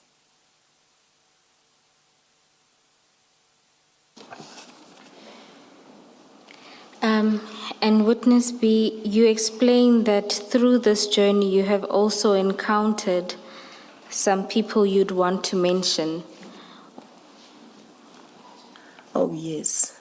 I think out of this testimony, we've said most of negative encounters, but in this journey, there has been a lot of people that have contributed to this case to be successful, and then including, maybe let me start by saying, from when the case was placed, that a senior prosecutor was very helpful, was very understanding. That's why when we see as the dangers heightened, she felt to take it upon herself, because she could understand from the beginning what are the challenges, what was at stake. She decided to write to our superiors to say they need to do something about our safety, and we'll be forever grateful to work with such prosecutors. It's not only her. Maybe it worth mentioning the outstandings of these people that have been helpful, even our colleagues that have been behind us all the time. Even when it gets too much, we needed to say something to someone, including this Sergeant Matenja that I have spoken about. And I'm not going to leave out these security people that have helped us when we were most vulnerable. And I would also want to say that since these decades we've been struggling here and there, we have met even the advocates that are very helpful, that are very supportive, that are guiding us throughout this investigation. And there's so many commanders. I don't want to say at the SAPS that we encountered the wrong. There's so many commanders at the offices that we have seek help, that they have been of the utmost assistant, and I was like emotional at some point during this course of this testimony, because some of them I even forgot about them, but they might be sending the messages to say we are behind you guys, you are doing a good job and stuff like that. So I would really like to say, out of all the challenges, there has been also good people that have been making this difficult situation a little easier. I wouldn't leave out all the magistrate that we stood before, that understood the challenges that we were facing, and that they looked, I don't know how they look, but they saw the dangers of those people that were handling. However, at some courts, they feel like it's nothing, and it hurts because that includes us being subjected to more danger. And I felt so bad at some point when the judge making a comment to say, I feel very sorry for the investigating officers. How do you feel sorry, but you let the danger come to our side? Even in the first bail appeal, that such utterance was like, I can see the investigating officers are in the room and they are with their protectors. But that means nothing. Witness B, in paragraph 145, in the fourth line, there's a sentence right at the end. It starts, we learned, it goes into the fifth line, we learned during the investigation that our institution is so compromised. You see that? Yes. Right, and then right at the end of that paragraph, you say something about the effect of what you have learned. Do you want to speak to that briefly?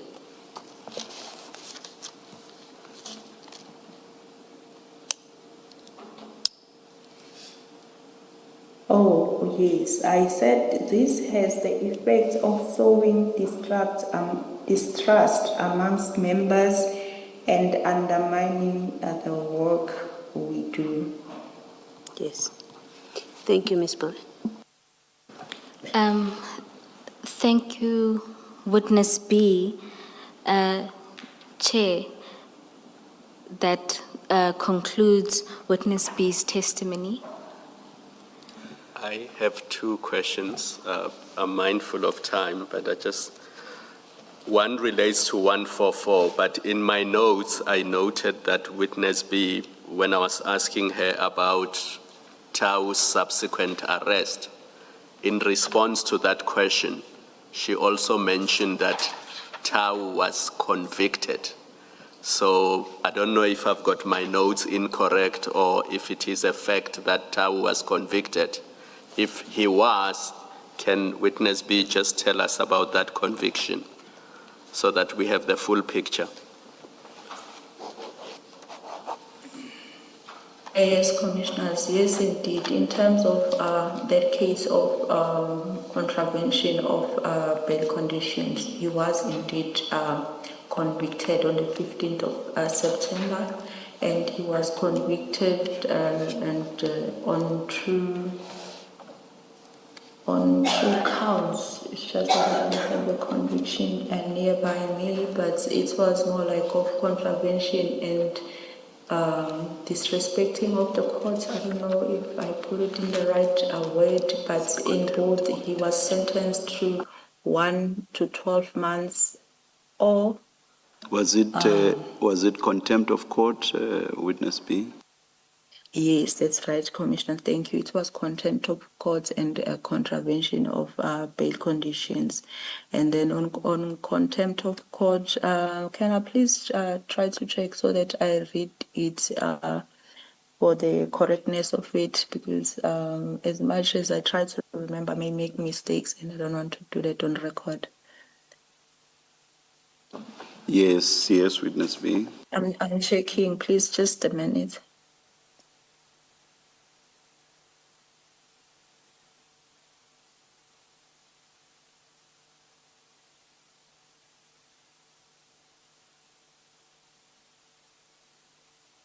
On contravention of Section 67, he was sentenced to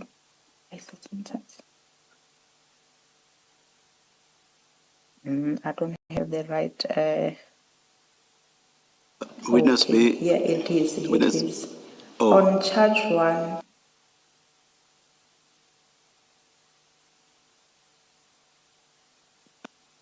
I wanted to say, Witness B, the paraphrase you gave is enough for our purposes, so you don't need to worry about that. Thank you, Commissioner. I was not prepared with this one. Yes, no, that's in order. If you have no problem with the paraphrase, it's fine with us. And then maybe the last one, witness B, related to paragraph 144, because as you correctly put it, these are ongoing cases. But you say in paragraph 144, however, my hope is that this commission looks into instances of interference we have outlined, and that there is both individual and structural accountability. Do you want to just comment on that paragraph? Yes, commissioners, I really, really hope and wish that out of all this hard work of the commission, we'll see a change, we'll see accountability, and maybe I would want to go further to say, as much as we got the opportunity to have to tell the commissions of our encounters, we are not the only ones. Maybe we are the mouthpiece of the rest of.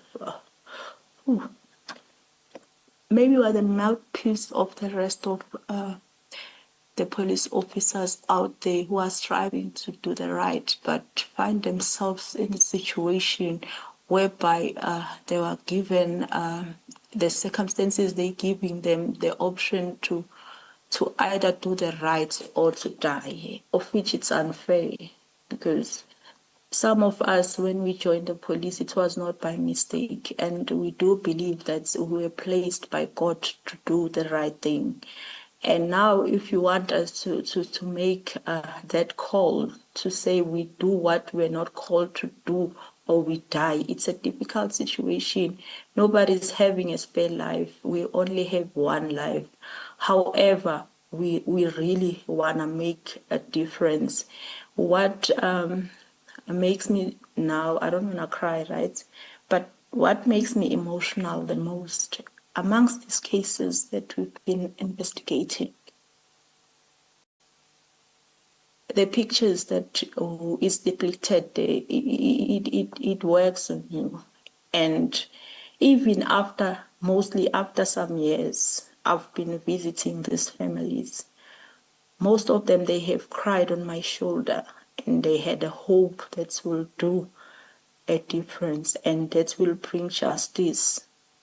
Even the ones that are not yet at court, but they even support the ones that are at court because they understand the pain.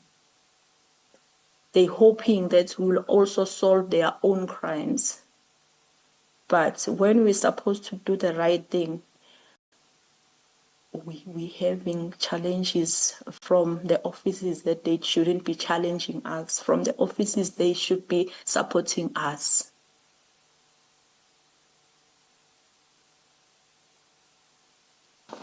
That's why I'm hoping and praying that this will bring change, not only to SAPS, even to the legislations itself, because there's so many gaps that gives this criminal a chance. And they're not even apologetic about it. Sometimes it hurts because they tell you in your face that I'll get bail again. I will never stay in prison. In whatever you're doing, you're playing. Even if you, like it went as far as even if you can bring your 20 medals, I will still get bail. It hurts. Thank you, Witness B. That concludes Witness B's testimony. Ms. Bowen? Commissioners, I was just informed that at some point Witness B wasn't done with her acknowledgements, I just want to check in to see if she is done. Witness B, can we consider this to be the conclusion of your testimony? It almost is. I wouldn't be doing justice by not mentioning General Mkwanazi. I heard so many times in the socials, people say we are General Mkwanazi's children. Even though I haven't seen General Mkwanazi, I haven't met General Mkwanazi, but what he did on July 6, I'll be always grateful, because I was saying that it's not like people, they didn't know these things. No one had the courage to take it out there, and we were dying one by one. Hence, we've indicated with one of our own colleagues, we're going to die. I'm not saying now that this happened, we're not going to die, but I will die peacefully knowing that I was doing the right thing, and the whole country knows what cause did I die for.